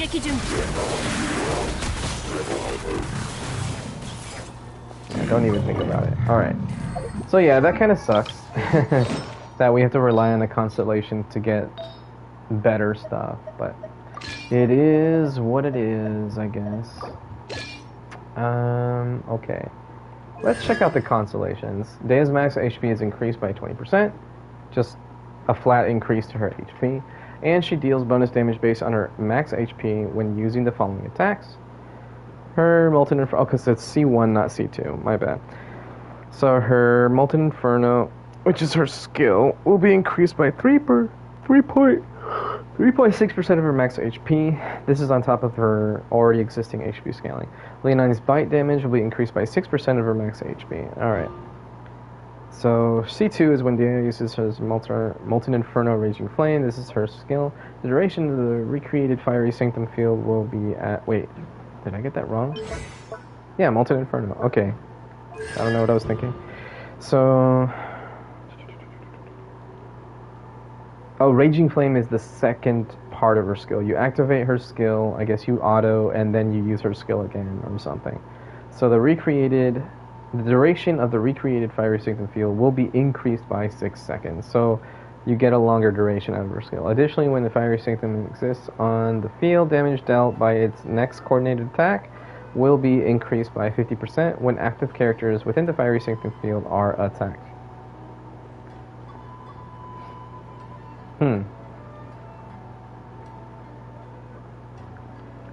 Attacked as in they take damage from an attack, or attacked as in the enemy attacks in the Fiery Sanctum field, but I still dodge successfully and then hit them, triggering the coordinated attack. Does that ramp up the damage then? Either way, the C2 seems pointless unless you're just trying to increase the effectiveness of her skill, which is actually good because lasting longer is always a good thing. And then we have Leonine Bite. This is her burst, so C3 increases her burst damage. So she is meant to be a burst DPS, not a full-on support. But her first two constellations, while... Okay, it does go into both her skill and damage. Her C2 leans towards skill. And then C4. When Flame Mace Fist and Incineration Drive attacks unleashed during Leonine Bite. Okay, I read that wrong. When Flame Mace Fist and Incineration Drive attacks unleashed during Leonine Bite hit opponents, they restore energy for Dea and 2.5% of her max HP. So she's like a vampire. A vampire and a soul stealer. This effect can be triggered once every 0.2 seconds. So it's like every other attack, maybe? But she does heal back and she gets energy back, so that's nice. So this makes it so that you don't have to rely so much on energy recharge, because she gets a good portion back from her burst. So this is where... This is so sad. So C4 is where you have the option to stop using Favonia's sword. That's what I'm reading, basically. You may still want to go energy recharge sands, but you might have the option not to. That, or you stick with Favonia's Great Sword and you stop using energy recharge sands to double up your energy recharge, and then you can go HP sands, for example. Actually, no. Let me take that back. You can probably just ditch the Favonia's Great Sword and go with an attacks or an HP sands and still get a lot of energy back. But unfortunately, that also means that you have to hit. If you're not hitting something, for example, overworld or multi-wave abysses or something like that, and you have to reposition yourself to get to the next wave of enemies, they don't just come to you, right? You're losing energy and healing because you're not hitting anything. But if you're just fighting a boss or something, this is fine. Then this is her skill, and then crit rate of Leonine Bite is increased by 10%. So her burst gets 10% increase of crit rate. Additionally, after a Flame Mane's Fist attack hits an opponent and deals crit hits during a single Blazing Linus state, it will cause the crit damage of Leonine Bite to be increased by 15% for the rest of the Blazing Linus's duration, and extend that duration by 0.5 seconds. This effect can be triggered every 0.2 seconds. The duration can be extended for a maximum of 2 seconds. The crit damage can be increased by a maximum of 60%. So 4 hits of her burst, assuming they're all crits, will increase her crit damage by 60%. This is C6.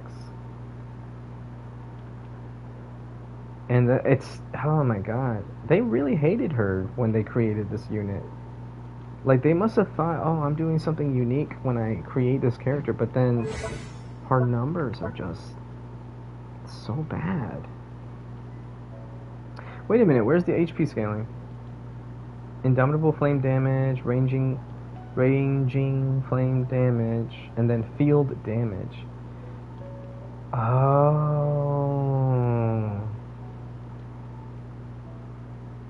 Only the field damage scales with HP. So when you get her constellation, then... Okay, I didn't know that. So after you get her constellation, then her field damage scales with HP as well. But only 3.6. It's going from nothing to 3.6. On the first 2 hits, not just the field damage. I think I said field damage. So when you activate the skill and then activate the second version of the skill where she does a drop kick or whatever, they only get an increase of 3.6% of her max HP on the first 2 hits. Then the field damage just gets an extra increase, so it goes from 1.65 in my case to 5.25, 5.25. So yeah, man, that's terrible. God, no wonder. Like, look at this. Attack percent 96 at 8. What is my acute raw reckoning? So the tail flicking flying kick is 221%. That's just for her tap skill. And then with each box hit, I'm doing 71% damage. That's less than Dia's field coordinated attack damage, at least. Then the flip claw strike is 306%. This is with a crown skill. Dia's highest hit is her ranging flame at 212, so this goes up to 225, 13.3%. So it'll probably go up to 238, 239.1 if it's crowned, and then 3 more levels. 13, 26, 39, and then what was it again? 0.3, 369. So 36.9 on top of. God, I'm losing my mind again. 13, so 38, 39.1. So 36.9. So the 0.9 and 0.1 makes it 37, and so 37 plus 39. 60, 76. It would be 276 ranging flame damage is the attack percent. The max. If it goes up by the same amount each time, then yeah, it'd be 276 even. Would be the attack. How much the damage of this skill does based on your attack percent. That's what I'm trying to say. And then, of course, you just add the 3.6 HP percent. Assuming that it applies to the first 2 hits and not just the field damage. Let me make sure I read that right.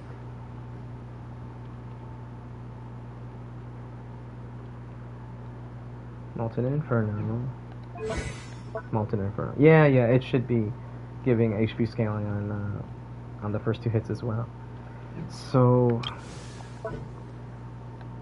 Meowter Kicks, Flip Claw Strike is her best attack, and does 306% damage based off of attack. And then her burst, well, God.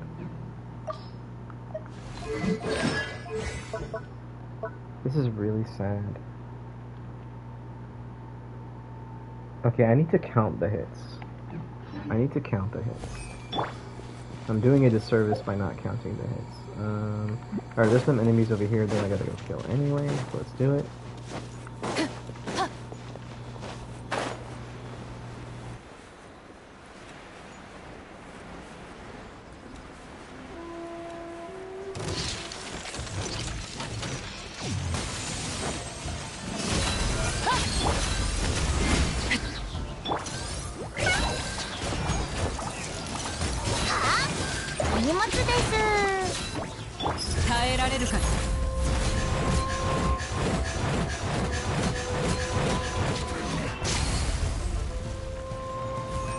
Okay, 11 hits.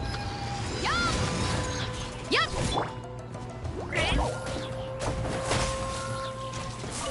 So 11 hits worth of damage. Let me do a recording real quick and see what my damage was on each hit. So on the Ruined Sentinels, I was doing 64,000 on crits, so it has to crit. And the last hit is actually not 64,000, it's 9,100. So it's 10. So I was doing 64,000, not 6,400, I think I said.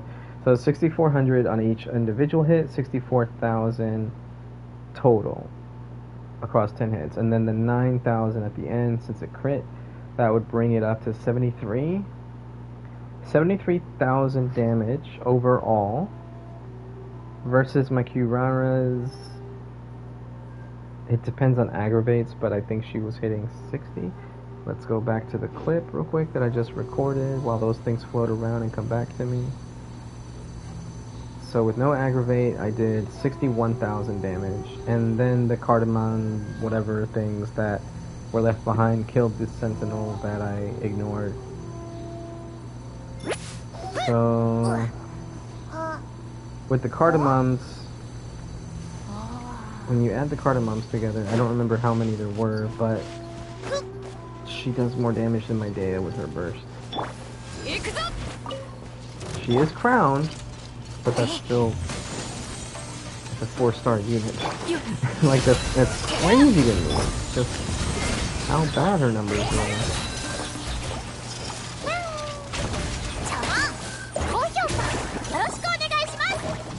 Okay, I'm gonna do another recording so I can see how many cardamoms spawned. I got 4 left over that didn't hit. Jesus Christ, why does it keep doing that? It keeps flying backwards.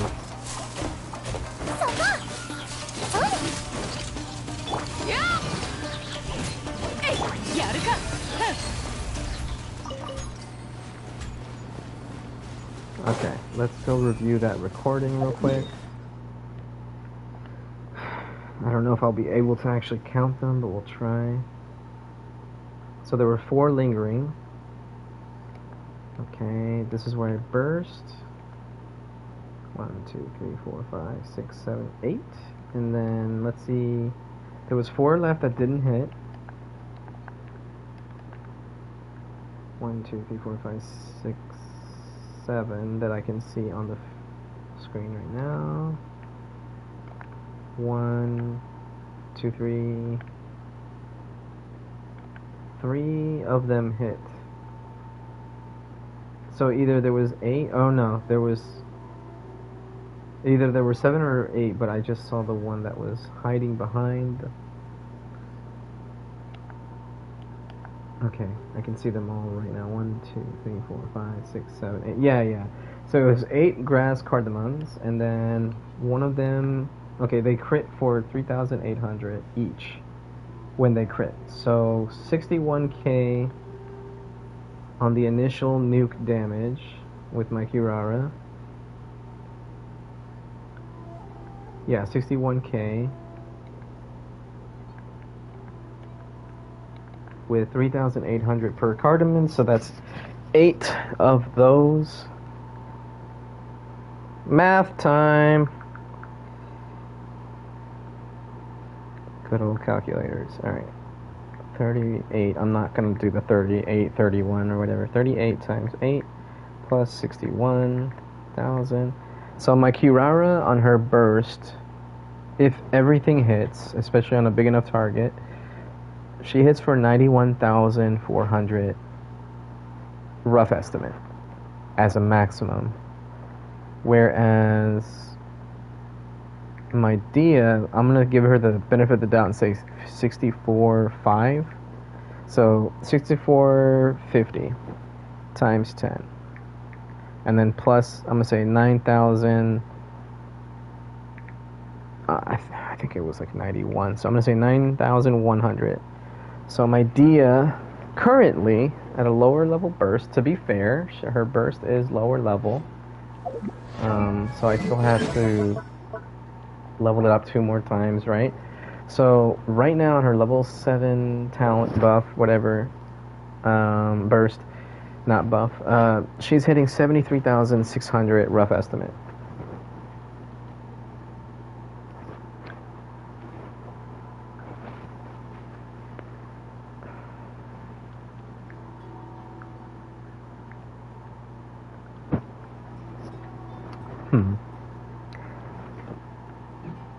Now, to be fair, my crit damage does suck on my Dia right now. So there is that. My crit damage is absolutely terrible on my Dia.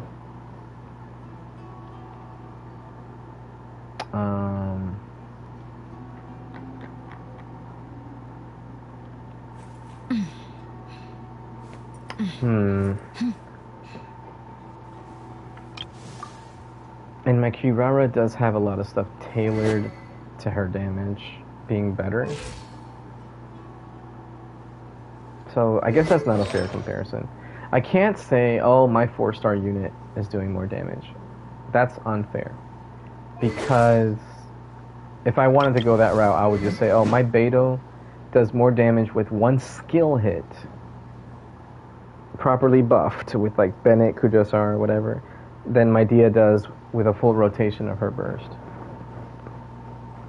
So that's just an unfair comparison. So I need to get more emblem pieces, which I always strongbox emblem, but if I can get this to, let's say, if I can get this to like 170, I might see a significant increase, as long as I don't somehow, if I don't lose anything on my attack substats, and technically HP, because, I mean, her burst does scale with HP, even if just a little bit. If I can keep the same stats that I have now, oh my god, it's barely higher than Kirara. To be fair, Favonius though. But yeah, if I can keep the same stats, and maintain this crit rate and still get about 170 crit damage, I feel like that would be a better comparison, even if I keep Favoni's Greatsword. We shall see what happens. It still makes me sad though. So many 5-star units that I own that are DPS units, I didn't have to build them. I didn't have to take that long to build them to get them to do good damage. I'm not going to use Arlecchino as an example though, but I was farming Whimsy after getting Arlecchino, and I still kept pieces that I wasn't using on Arlecchino. And for the longest time, my Clarin was at less than 200 CB. Actually, she's still less than 200, right? Let me see, 39.7 times 2, and then plus 126. No, that's over. 0.7. Okay, so she's at 206% crit value right now, without factoring in weapons and stuff like that. She was at less than 200% crit value for the longest time. I think she was at like 160 to 180, somewhere around there. Although I do have her weapon, so that's not fair to I can't really say that either. Okay, never mind. Unfair comparison. Well, I guess what I'm trying to say though is that with crappy artifact pieces and just a decent weapon, I was outputting so much more damage on my Clarin than I am on my Dia. But if I wanted to use Arlecchino, which technically I can do that, right? I got her weapon. I got a decent amount of crit value on her artifact pieces. It wasn't the greatest amount at first. Like now, her crit value is way better, over 220. But before, yeah, it wasn't that great. And oh god, she was hitting hard. Let me look at Nahida. So my Nakita was full EM. I think I'm back to the build that... This is probably the same build I was using before, minus the sands. I had used a Dendro sand, Deepwood sands, not Dendro. And it was EM, but it had no crit value. It just had EM and like some crit rate and energy recharge. It didn't really have the best crit value, but that's why I might not have even had crit rate, to be honest. But that's why I got rid of it. Unless I was always using an off-piece. Wait, hold on. I don't think I was using a Deepwood. What are my other Elemental Mastery ones? It might have been this one. Because for whatever reason I kept this. Or was it this one? Ah, no. It was... No. That's HP. Yeah, it was this one. Because it wasn't gilded. Because I got this way later. And I was probably using this on Kuki Shinobu. Yeah, because it's HP. Yeah, I think it was this one right here. This is what I was using on my Nahida a while back. Nice energy recharge too. But her coordinated attacks, just like 2 or 3 of them, destroys Dia's damage. Like, it just is so stupid. And then she didn't have hardly any crit. I had something like 40 or 50% crit rate and like 100 crit damage. Hardly any crit. And yeah, she was just doing asinine numbers. To be fair, I did have her on Hyper Bloom. But I mean, you can't really trigger her coordinated attacks without reactions anyway. So you have to have her on some kind of team with reactions. But yeah, you mark every target and you hit one target with Electro. That one target will take more damage, but all the other targets will still take regular Dendro damage. So then you have to figure, okay, well, if the other targets are taking a different amount of damage, that should be fair, right? So like 3 coordinated attacks were doing like 60k, like 20k each or something like that. It was stupid. It was stupid damage. And I didn't even have her C1 yet, because now I have her C1. I barely had her built. I just farmed Deepwood, slapped on some EM pieces that I found, and yeah, that's what I was dealing with. And I was still doing more damage than my Dia. It's like Hoyoverse really hates certain pyro units. I don't know why they built Dia so terribly. Maybe in the Chinese market she wasn't famous enough or popular enough. Excuse me, not famous, popular. Because I saw so many tweets and images and YouTube videos and stuff where people were sending in feedback like crazy, like, you know, hey, you may want to fix Dia's numbers. Currently she's not just the worst 5-star unit, but she is underperforming compared to certain 4-star units. So you look at her best teams. Her best teams are obviously Vape and Monopyro. There's another unit that isn't a 5-star that does very well in a Monopyro setup. We're talking the same units that Dia would use as support, so Shangling and Bennett, Kazuha for swirling Pyro, and then, or Sucrose, just anybody that can swirl Pyro. Kazuha's better because he has the damage bonus, right? So you use those 2, or those 3 units as a core for Monopyro. And guess who outperforms Dia?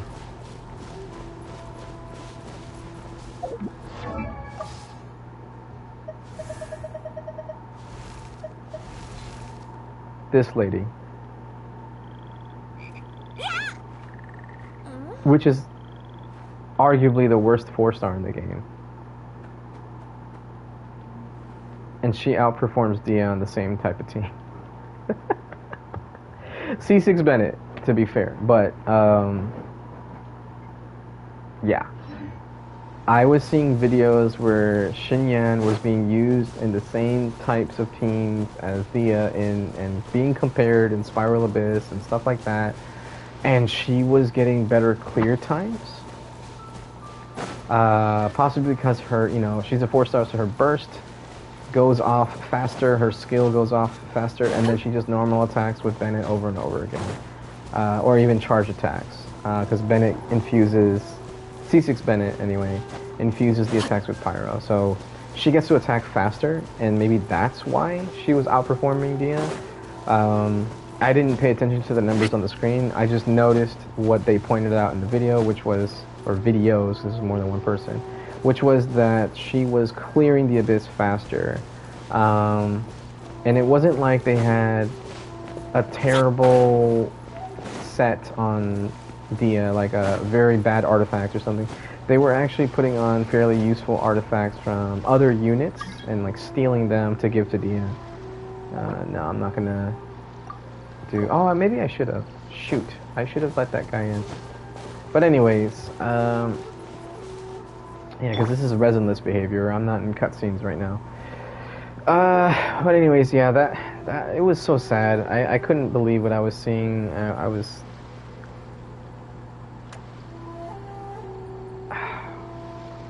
It really made me feel sad for the unit, especially since I wanted to pull for her.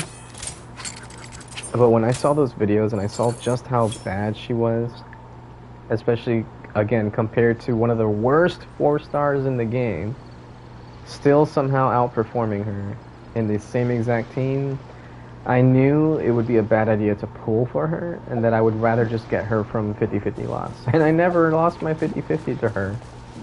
To this day. So, yeah, there's that. That's really sad. I don't know why Hoyoverse gave her such bad treatment.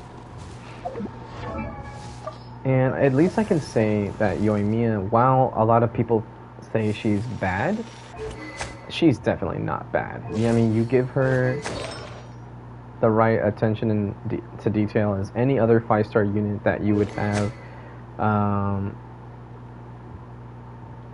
have invested in. So for example, you know, you go for her the signature, you go for her best in slot set, all that kind of stuff, and she's gonna be a monster. And I cleared Abyss, floor 12 Abyss with her, Bennett, Yunjin, and Zhongli. No vapes. I mean, Tulpa is always vaping, but no vape setup on the other bosses, and she just demolished those bosses with enough time. If I had put Arlecchino on the team instead, it would have been faster, sure, probably, but most likely yes, sure. But she still did it. My Dea wouldn't have been able to. That's just how sad that is. Oh my god.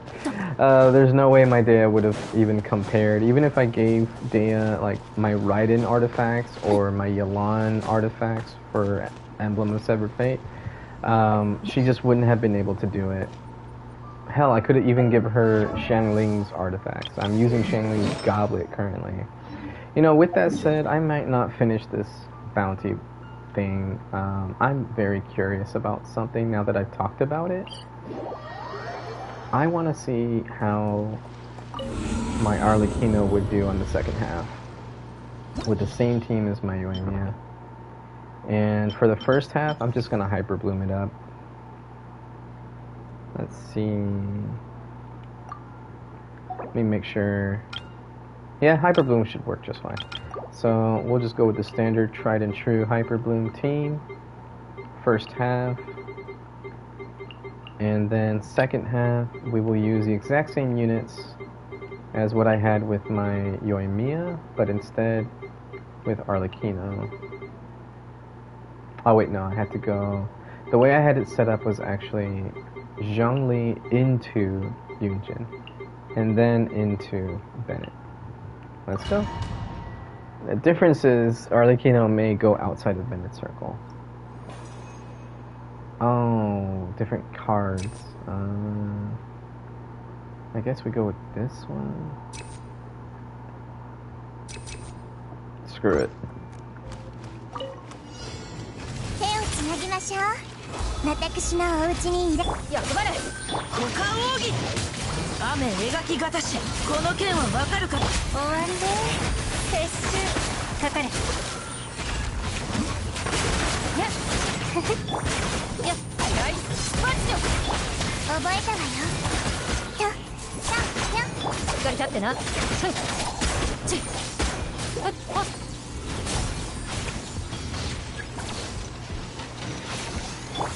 やっほ。痛くしちゃう。あゆるこ。雨描きがたし。はい。捕まえた。糸よ。工作せよ。渚のリン。やっ。And that's done. Okay. Now to set up Arlecchino's team. So we go boom, boom into... Ah, that's not what I wanted to do. Now I don't get the energy on using. That sucks.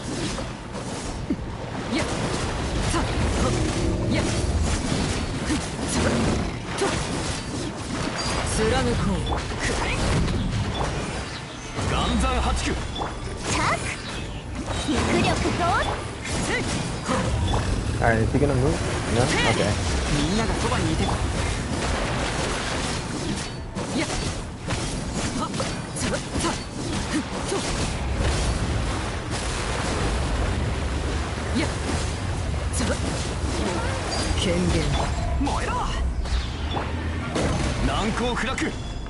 Oh, come on. Why did it make me fly on that?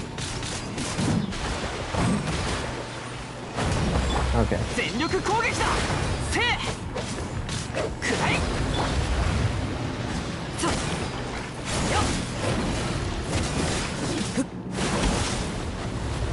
For crying out loud. Let's conserve some of that energy. I shouldn't have bursted with Bennett there. Yeah, it kept making me climb on his arm and stuff. That was really weird. Alright, I don't want EM. Less than 50% defense up. I guess we just go with this. None of this actually helps me.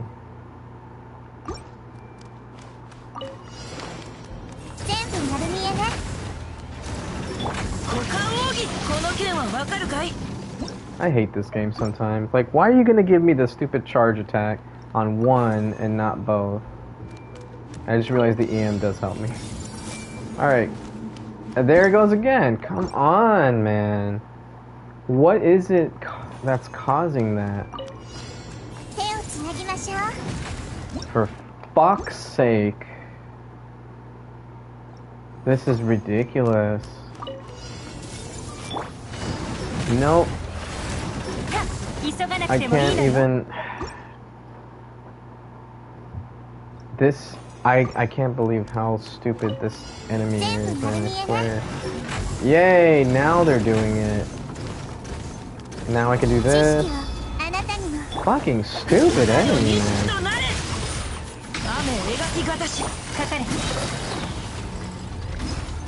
I'm pressing the button! What the fuck is going on?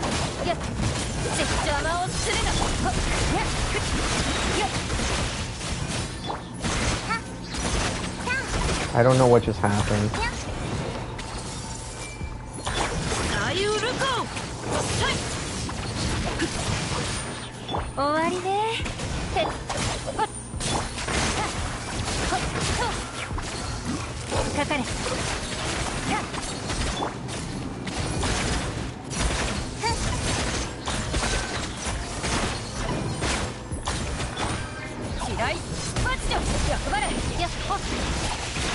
Where the hell are they? Where the hell did he go? Okay, come on. No, I don't... No, I'm not doing this shit. I'm so sick and tired of BS RNG with the enemies.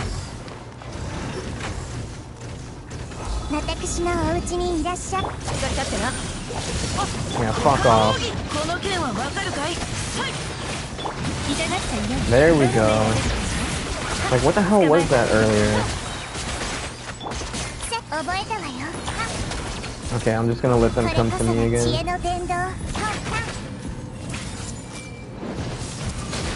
I didn't mark any of them. Like, are you kidding me right now? Are you fucking kidding me? Can I just finish this damn round? Yeah, this is stupid. Like, I can't even hit the damn leg before it gets to me. It's just so dumb.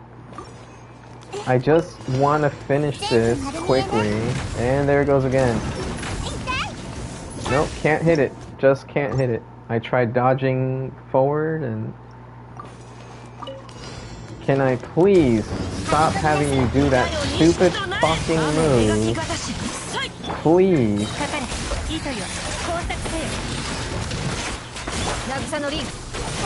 Go fuck yourself. There we go. Now I can actually do something. And then come to me, please. And the other one went away, didn't he? Nope. Okay, good.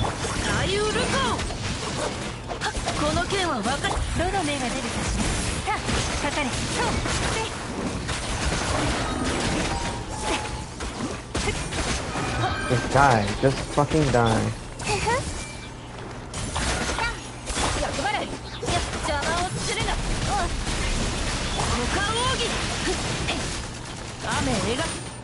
Oh my god.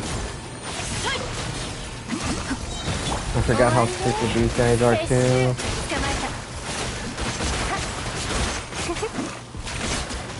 Annoying! Just fucking annoying. All I wanted to do is see if I could do this with Arlecchino. And then do this.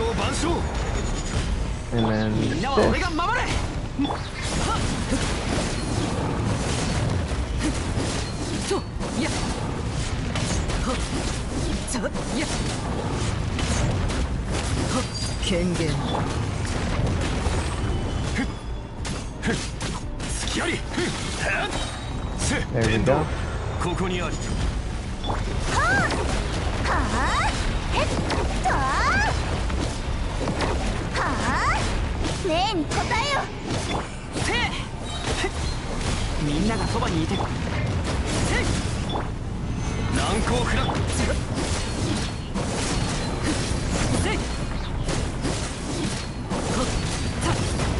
Oh, I keep getting hit by everything.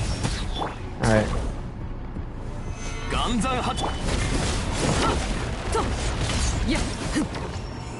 Alright. That was so goddamn annoying. Those two gigantic ruin guards are the dumbest fucking thing in this game. Probably right next to the triple Kenki, the third Kenki dashing away from you the majority of the time, even when you know the tactic. Finally. Oh, I did that wrong.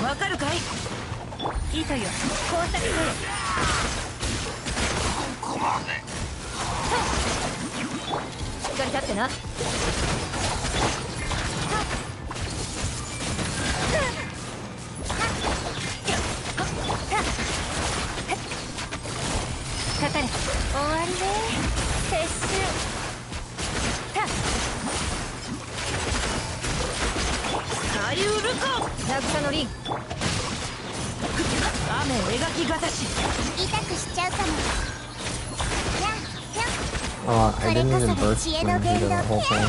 Oh, go fuck off, man. Come on.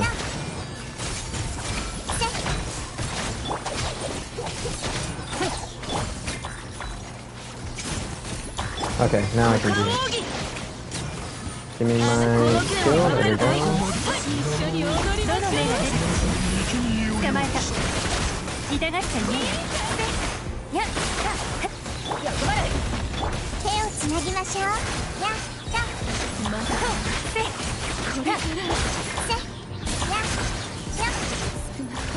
Alright. I am having so much bad luck with these enemies.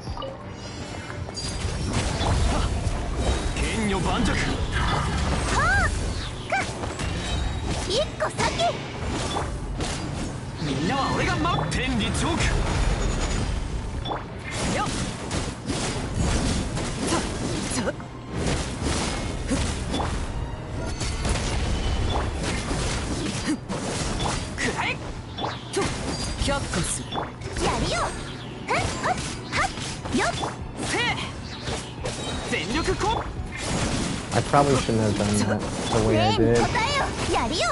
Oh man. Yeah, I fucked that up.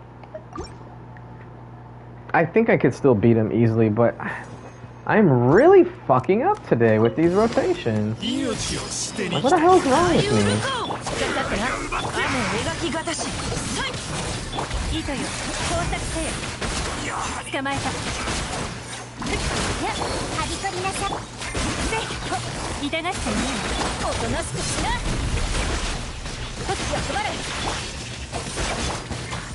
？There we go, man.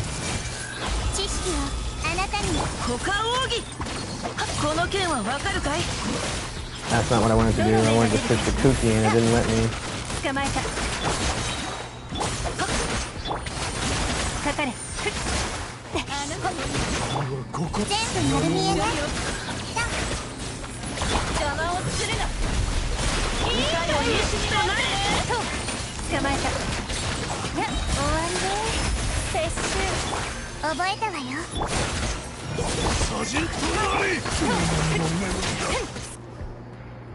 Alright, there we go. I don't know how much time I had left, but... Oh, just under. Okay, so now I do this to start things off. That's what I should have done before. And then...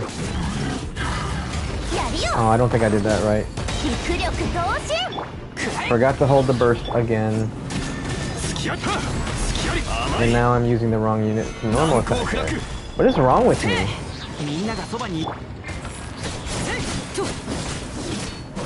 I'm just gonna do that now. Get some energy.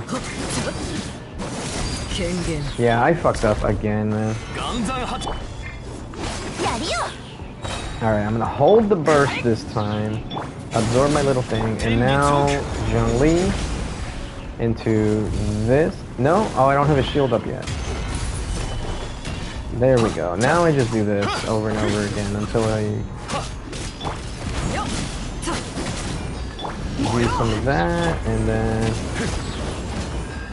do this, and then this.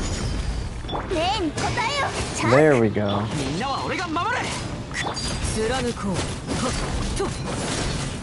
There we go. Look at those numbers. Not done yet. Just like that. I could have done that so much better. God, that was a headache. Those stupid ruin guards were pissing me off. But yeah, I could have done that way better. I think the team that I did on my second time around was with Dia. I just don't remember who I used. I think it was Raiden. I used Raiden Shogun, I think, for with Dea. So if I did the same exact team, but I used Chlorand, I think it was Nahida, and then I used Raiden Shogun. Yeah, I'm curious to see how that would work. Because I'm pretty sure on the second team before, I want to use my Chlorand this time. So we're gonna go Chlorand, Zhongli, Nahida, and then Dea, and then first team. This is just gonna be.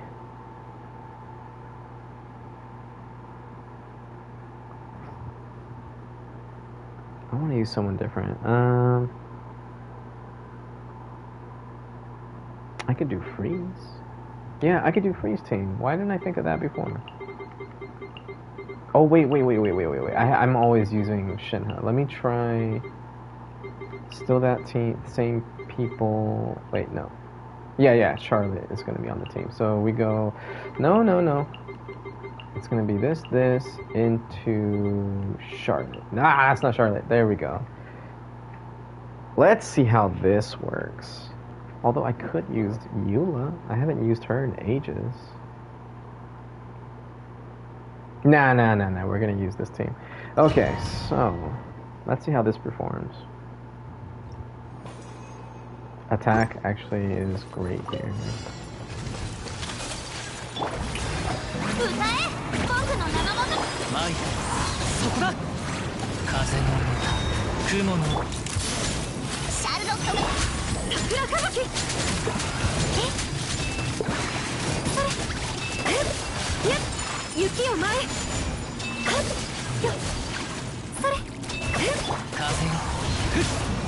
Oh, that still hit me, huh?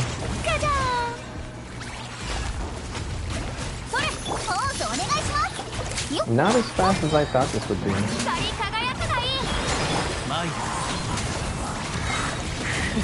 For fuck's sake.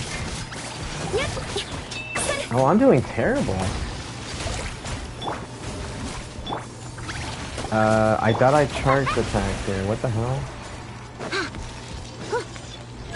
Oh my god, why do they do this crap to me? Okay, now I can do this. Okay, no, I'm playing this terribly. Maybe I should have just stuck with the tried and true. I am playing this like ass right now. Okay, I want to use this into this, then this, then this, then this, this again, this, into this, and then... Oh my god, he went up into the fucking air. Come on!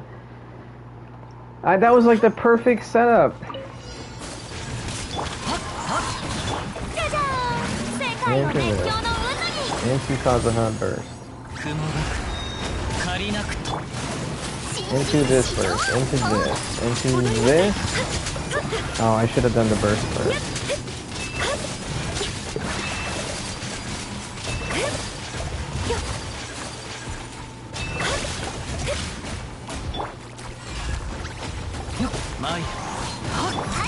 Get some energy back. And then this. That still hit me. Wow. Of course it did. Oh, I just realized I wasn't supposed to keep. Fuck me, I did it again. No. I'm not happy with that. Man, I just get... It's not even that it's hard, it's just that they're so goddamn annoying.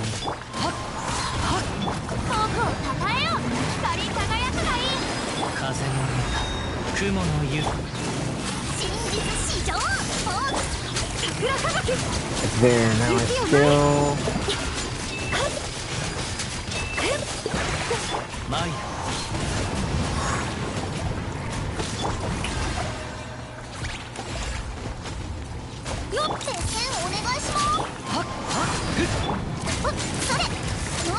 You know what? I should probably play... Let me play Charlotte with a Fav weapon instead. I think that's one of the issues I'm having. It's the energy for the whole team. Where the hell is she? Charlotte? Oh my gosh, she's way over here. I wish... Why didn't I just do this? Oh, I'm so stupid. Okay, yeah, let's play Fav. What's my crit rate? Oh my god! Okay, what are my artifacts? I don't... I'm using healing bonus, that makes sense. Oh, that's so bad. Let's see how that works. Okay, Ayaka, Kazuha, Farina, because then I switch back to Kazuha, and then Charlotte. And then for the other team, what was I using? God. Okay, it was this. No. Yeah, then Zhongli. No, it was Zhongli, then... Okay, then Nahida, and then... Daya. There we go. That way I can get all my overloads when I switch to Florin, and it lasts a long time. Okay. Now everybody benefits from attack too.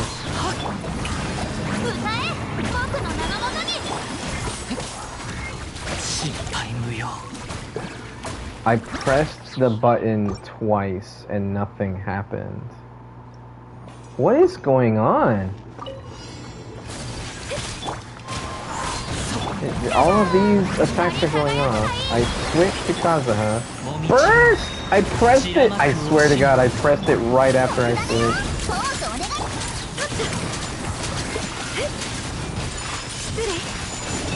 What is going on?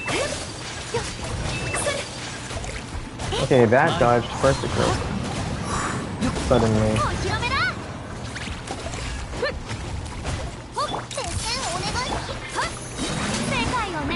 Alright, I'm not gonna burst with Ayaka this time. Oh my god. That just happened. I fucked that up so bad. It's over here, it's over here, it's over here.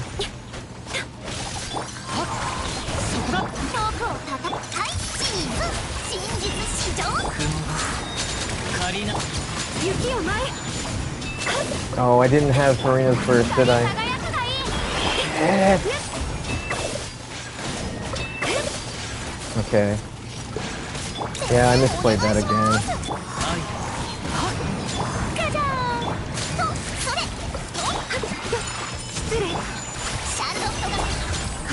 Okay. I played this terribly.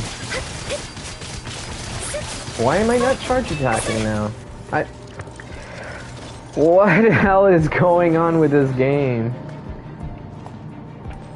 I'm pressing buttons that are just not amounting to... Is it my controller? No, this is the new one. This is a new controller. And it works in every other game. Is something wrong with Genshin? Like... Or am I too fast? Something just isn't right here.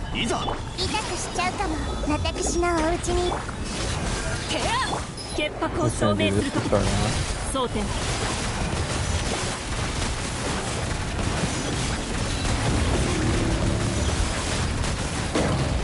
Ow.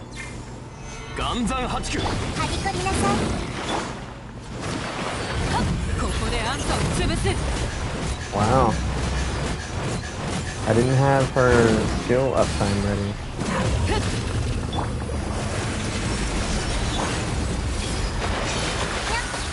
Can I hit this thing? Yeah, there we go. Now I can do this.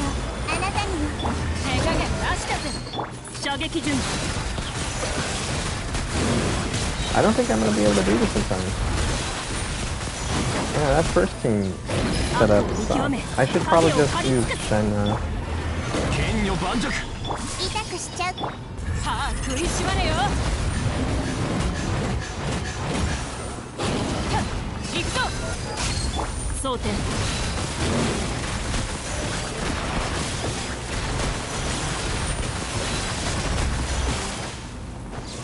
Wow.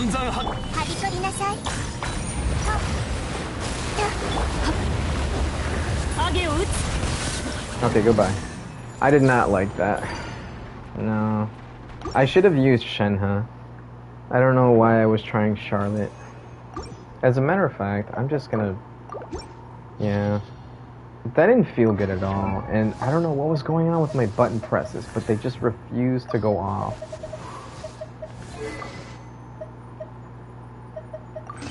I don't know how people play this game on keyboard when I was having so many problems.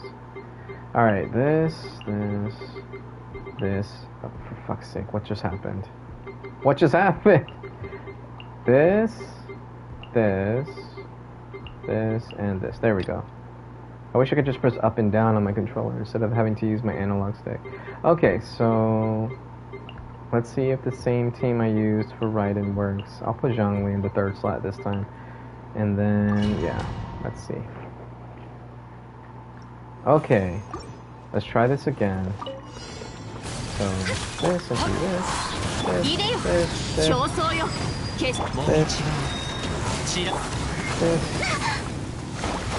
No, man. I pressed up and nothing happened. Up is supposed to be character switch for Ayaka, but it just didn't. Like, after I got hit, I pressed up.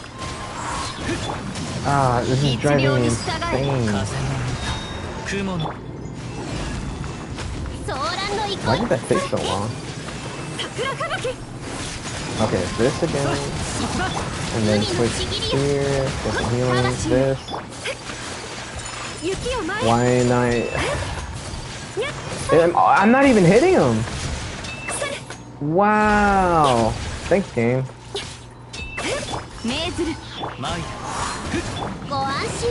Why am I using Kokomi anyway? Oh, so... No, she doesn't have to use me.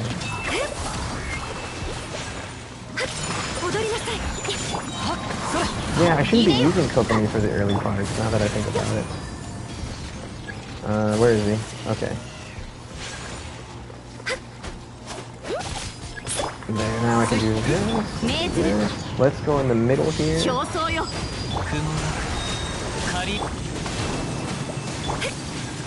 And then do this. Wait, where's the boss? Where's the boss? Come on!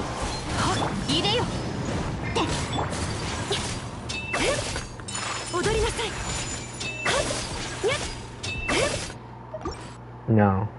Okay, I'm not gonna use Kokomi for the first part of the rotation. It was just dumb.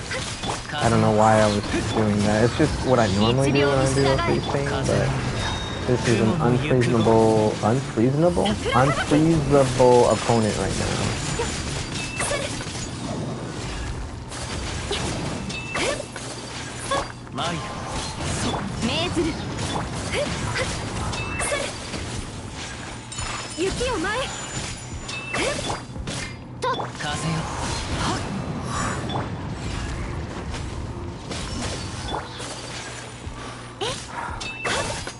I can't stand Ayaka's dash, man. Now it's not hitting? Oh, that's fine. Okay. Boss is right there to my right, so come on.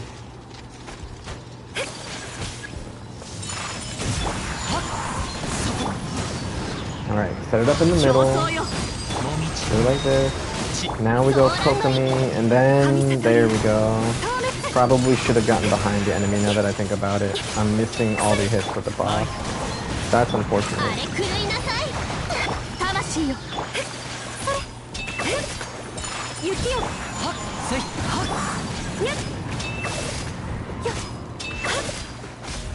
Okay, not the greatest, not the greatest. I should have gotten behind the enemy before.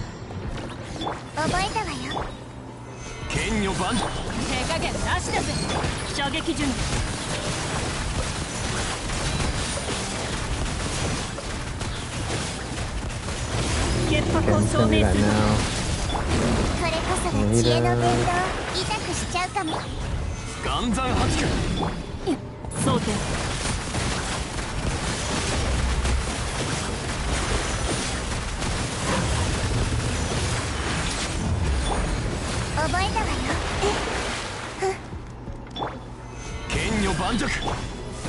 He's not gonna move? Okay.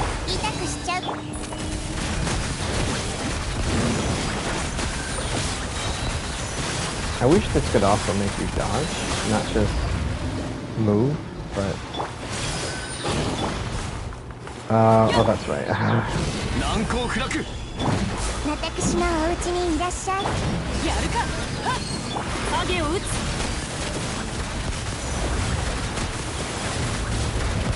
Did he just move the second time? Let me look at the stream real quick. It looked like he moved the second time. Alright, that was much faster. Yeah, Shenhe... Yeah, I don't know... I've seen some videos that says Charlotte Farina is better than Shenhe and, like, Kokomi. Nah. I disagree. I just vehemently disagree. Oh no, please. No. Bro, the skill hit his feet and he still didn't get paralyzed. We're doing this shit again, man. Fuck you, haha. And he still didn't stop running even after getting frozen and taking hits. Are we really gonna do this again? Are you serious? They were both taking damage to their feet. And I dodged them perfectly, and they still did that. A bunch of assholes. Oh, I didn't do Kazuha's burst. Damn it.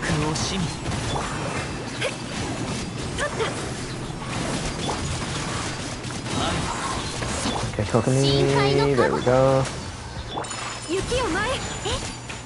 I didn't land the burst on this fucking guy.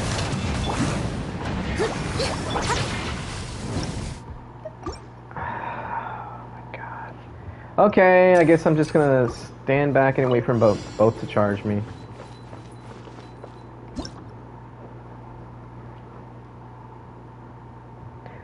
This is so stupid. Now they don't want to do the charge.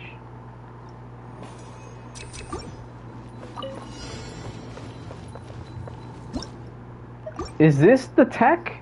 Back up a few steps and they don't charge you? Like, what the hell? Let me go forward a few steps. What do they do? There we go.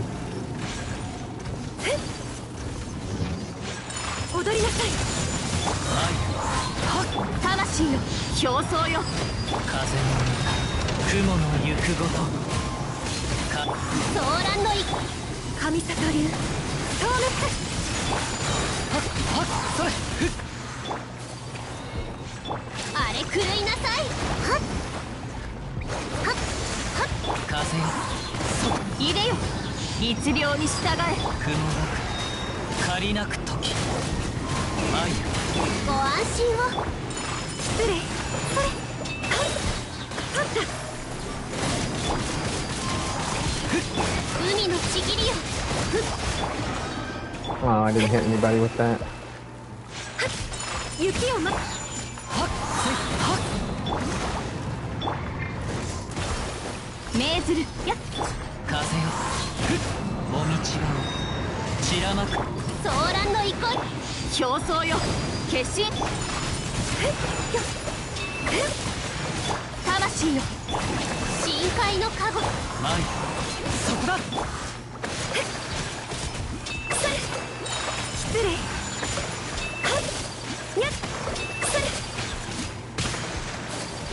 I guess I'm just gonna burst, because they're not going down.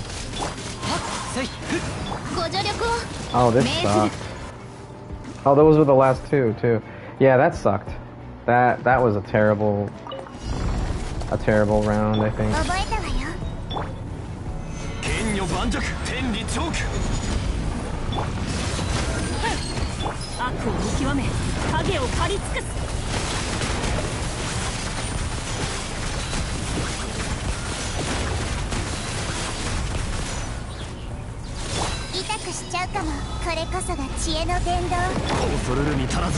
Oh, thanks, team.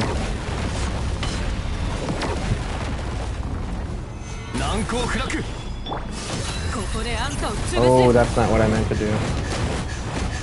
It's actually doing pretty good, though.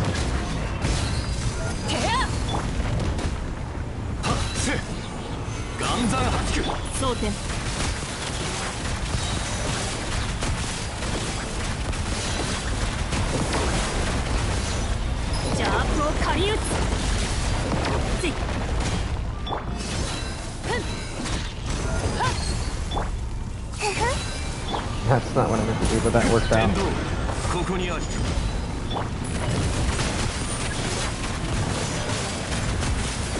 And dead, okay. It still worked out. That was such a bad play, but it still worked out. I'm really sad that Aika Freeze hasn't been as good as it used to be, in my opinion.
Damn it.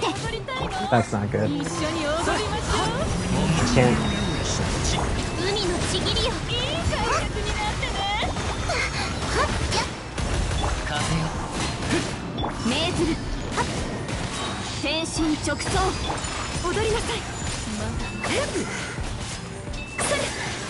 ご安心を。入れよ。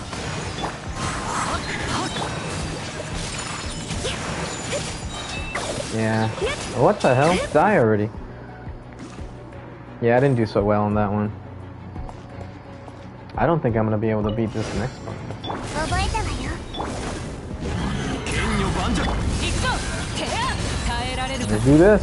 Wow, wow, wow, wow. Knock that shield down the peg. 痛くしちゃうかも。知識はあなたにも。影を打つ。 Whoa. Okay, maybe I can.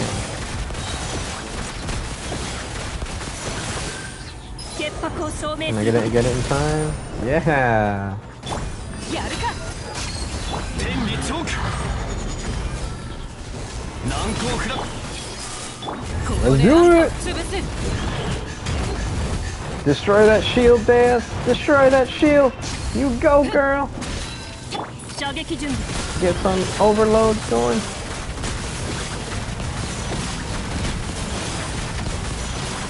Really? Really? You couldn't?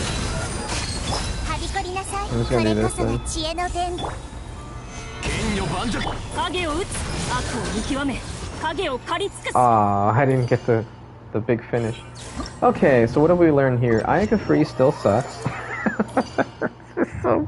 It's just so annoying because I wanted to try something unique that I've seen other creators do with Charlotte Farina.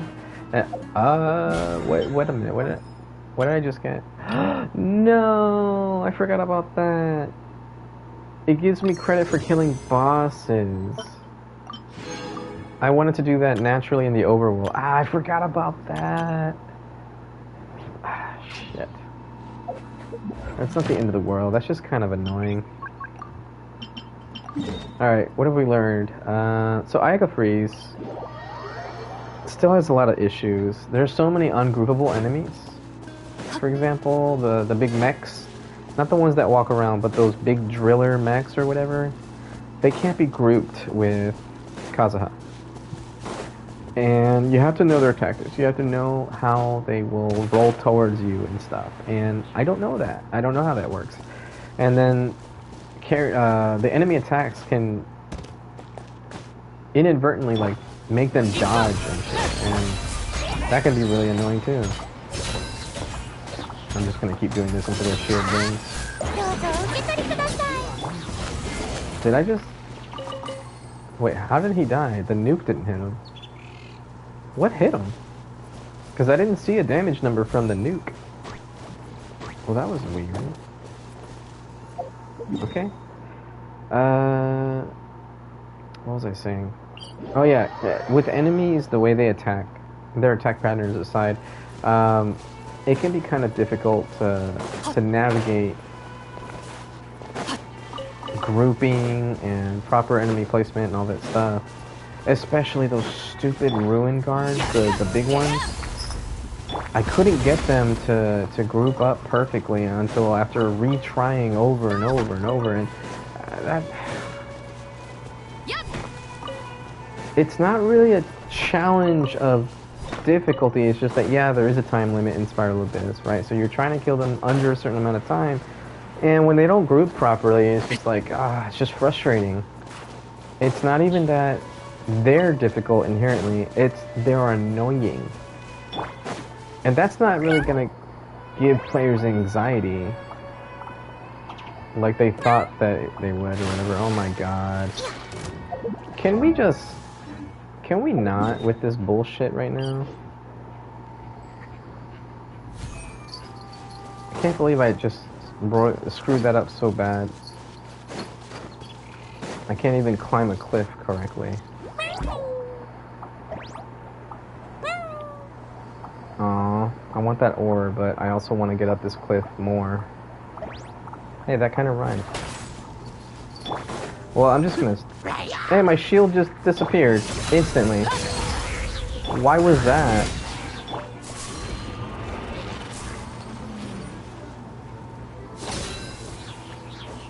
I guess enemies in the abyss aren't the only things that are annoying. Look at this, I can cook again because he de-aggroed. Somehow.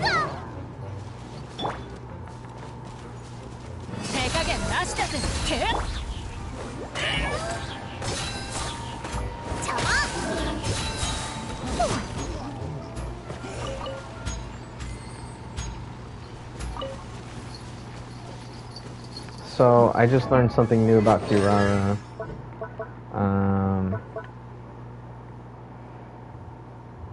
I don't think her shield duration goes from the time that you exit the box into her flip kick or claw attack or whatever.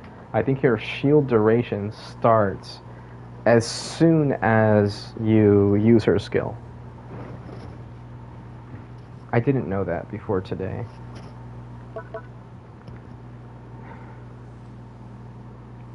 Let's see, what does this do?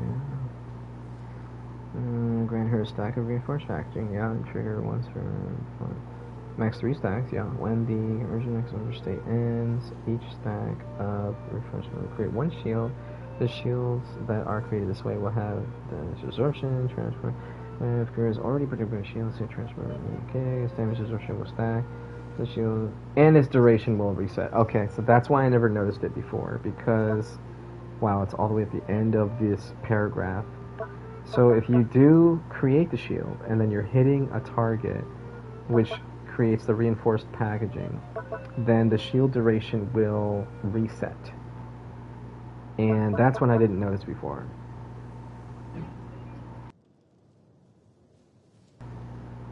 So that was my bad. Alrighty. Good to know. I honestly had no idea that that was a thing. I knew that her A1 passive helped her reinforce her shield. I didn't know it had anything to do with the duration.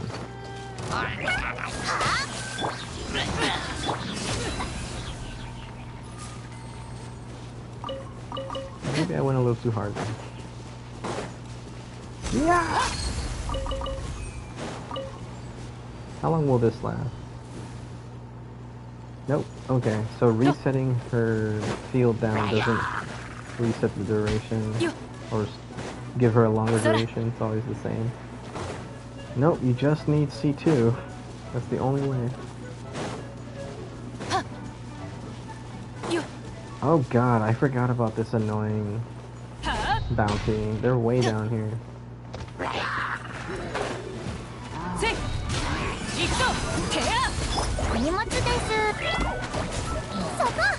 Wow.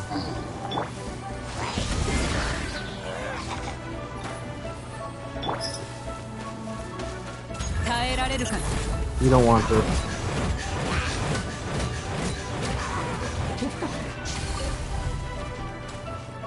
And something's still targeting me. Can I get it with Chlorine? Yeah! God, I love this character.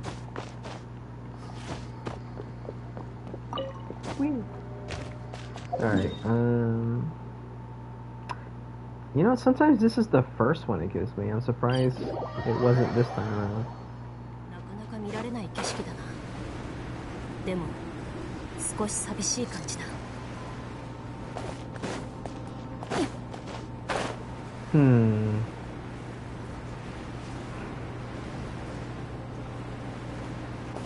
Still thinking about that scuffed abyss with Ayaka.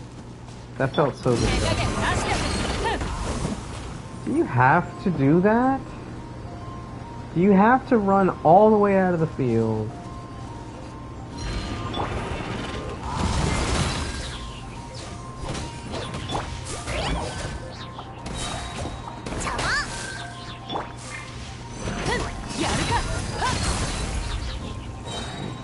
Come on, go ahead.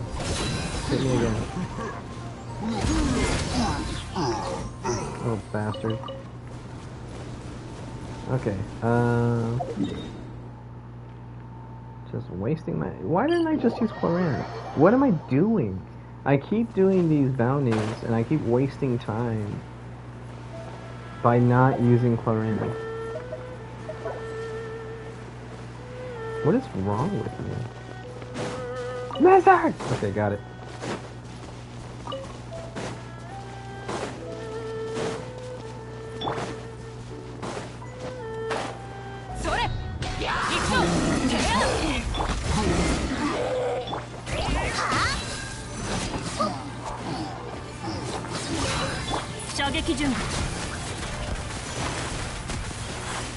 Is that it?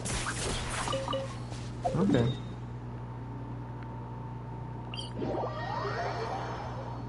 Huge difference using Chlorian. Okay, there are two.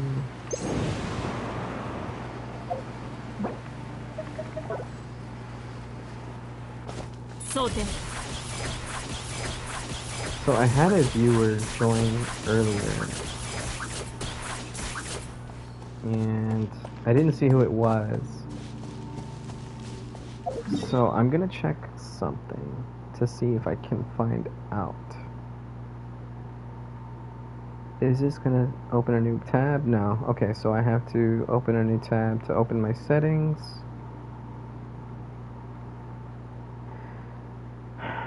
Okay. Moderation. Blocked phrases. Was anything used? Okay. So whoever joined my chat earlier didn't try to chat, and I'm wondering if it was a bot that didn't have a verified email or something. Let me check Twitter, see if I got anything new. Yep, I got a few notifications on Twitter. Ugh. Oh, crap. I forgot about this. Why was that message followed? I was reaching out to Twitter support about that follower situation, and someone followed me based off of that post. And once again, I'm a passionate graphic designer. I'm expert of, not I'm an expert of. I'm expert of intro, outro, animation, L2D, 3D VTube model, not VTuber. There was another word. 3D VTube model rigging. So I didn't even say VTuber. Logos, banners, overlays, emote. They don't know how to type. In some cases they're using a comma with a space. In other cases they're using a comma without spacing. Contact kayleeart@gmail.co. Not .com, .co. Apparently they're from Chicago, which I doubt. Yeah, no. This is clearly a bot account.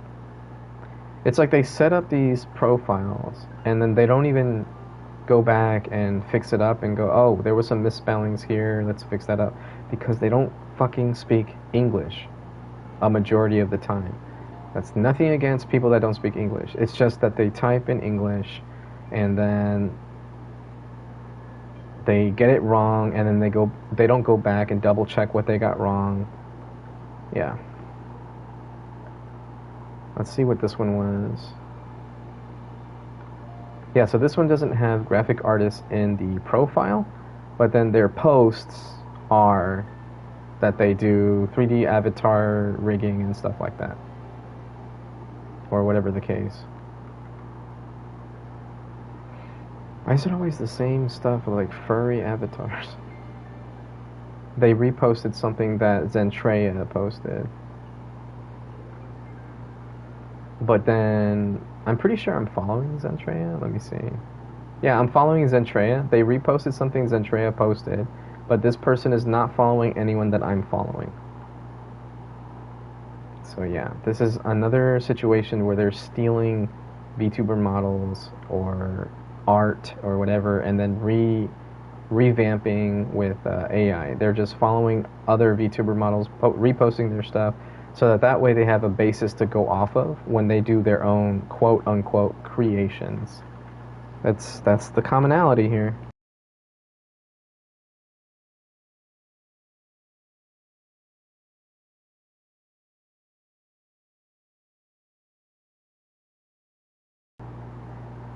Ah, man. At least I'm able to see the followers now because I fixed it. It has to do with qualified filters or something like that. What is this? And here's another one. This is a woman. I'm pretty sure I've seen this woman's picture before, but on a different profile. A real life person's picture that they took from Google or something. completely different. Like the profile pic is a woman hugging a horse, looks like a ranch girl, you know, something like that. Grew up on the ranch, whatever, what have you. And then that was their border pic. Their profile pic is a woman in a forest that looks slightly different from the woman in the border picture, whatever thing. But then the profile itself says, hey, I'm so-and-so, she, her, commission open, graphic designer, animated emotes, live 2D model rigging, animated intros. Like, there's so many of these accounts. I don't understand how Twitter isn't able to, with all this stuff that they've done, like, create some sort of algorithm. You know what? That could be intrusive, so maybe that's why.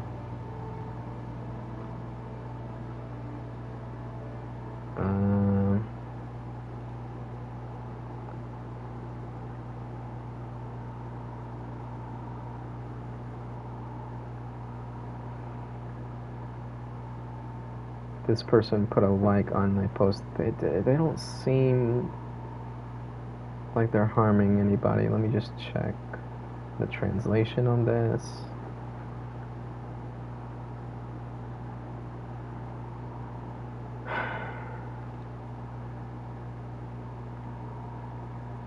Okay, no, yeah, this person is not a bot account. This is just some random person that saw my post because I had Genshin tagged or whatever, and they just put a like on it probably. And they are not following me, I believe, but I do have some followers that I didn't receive notifications for. Yep. This is another thing Twitter needs to work on. I'm not getting notifications for every follow. So I can't just go off of notifications. I have to then go to my followers, check them out, see who's new, and see if they're bots or not. Which I don't mind doing that, honestly. I like taking things into my own hands, but the fact that I'm not getting notifications about this, like Twitter, something is wrong with their system, man. Here's another one. Another graphic designer, VTuber, model, rigger, all this stuff. By the way, I said the word rigger.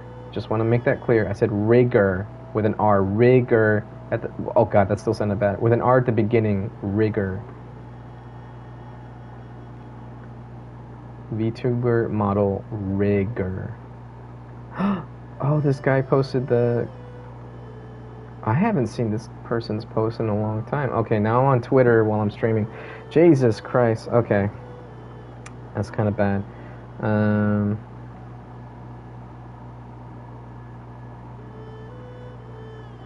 Why haven't I seen this person's post in so long?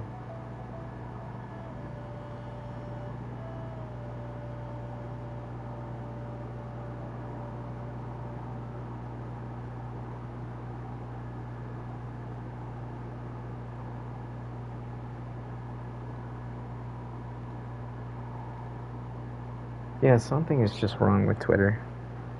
Certain posts that used to get recommended to me, I'm not getting recommended anymore. Because I didn't see this one before. I'm going to have to go through my settings completely and just change everything up and see what's going on.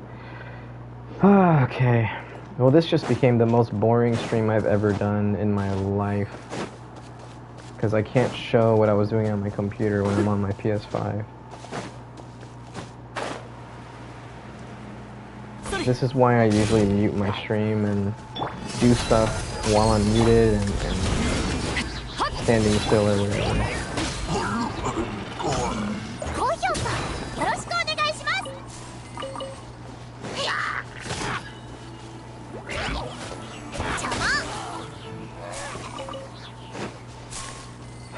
Actually, I just lost interest in continuing the stream. There's just way too much stuff I need to fix, and it's starting to piss me off. I don't like to end it on that kind of note, but I am going to end it here. I'm not going to finish off my elite bounties. At the very least, I'm not going to do it on stream. Sorry about that. Anyways, regardless, I still wish you have a happy, good morning, good afternoon, or good night. Have a happy life, stay happy, healthy, and just have fun. Don't be like me today. I am letting way too many things get to my head. Take it easy. Peace out.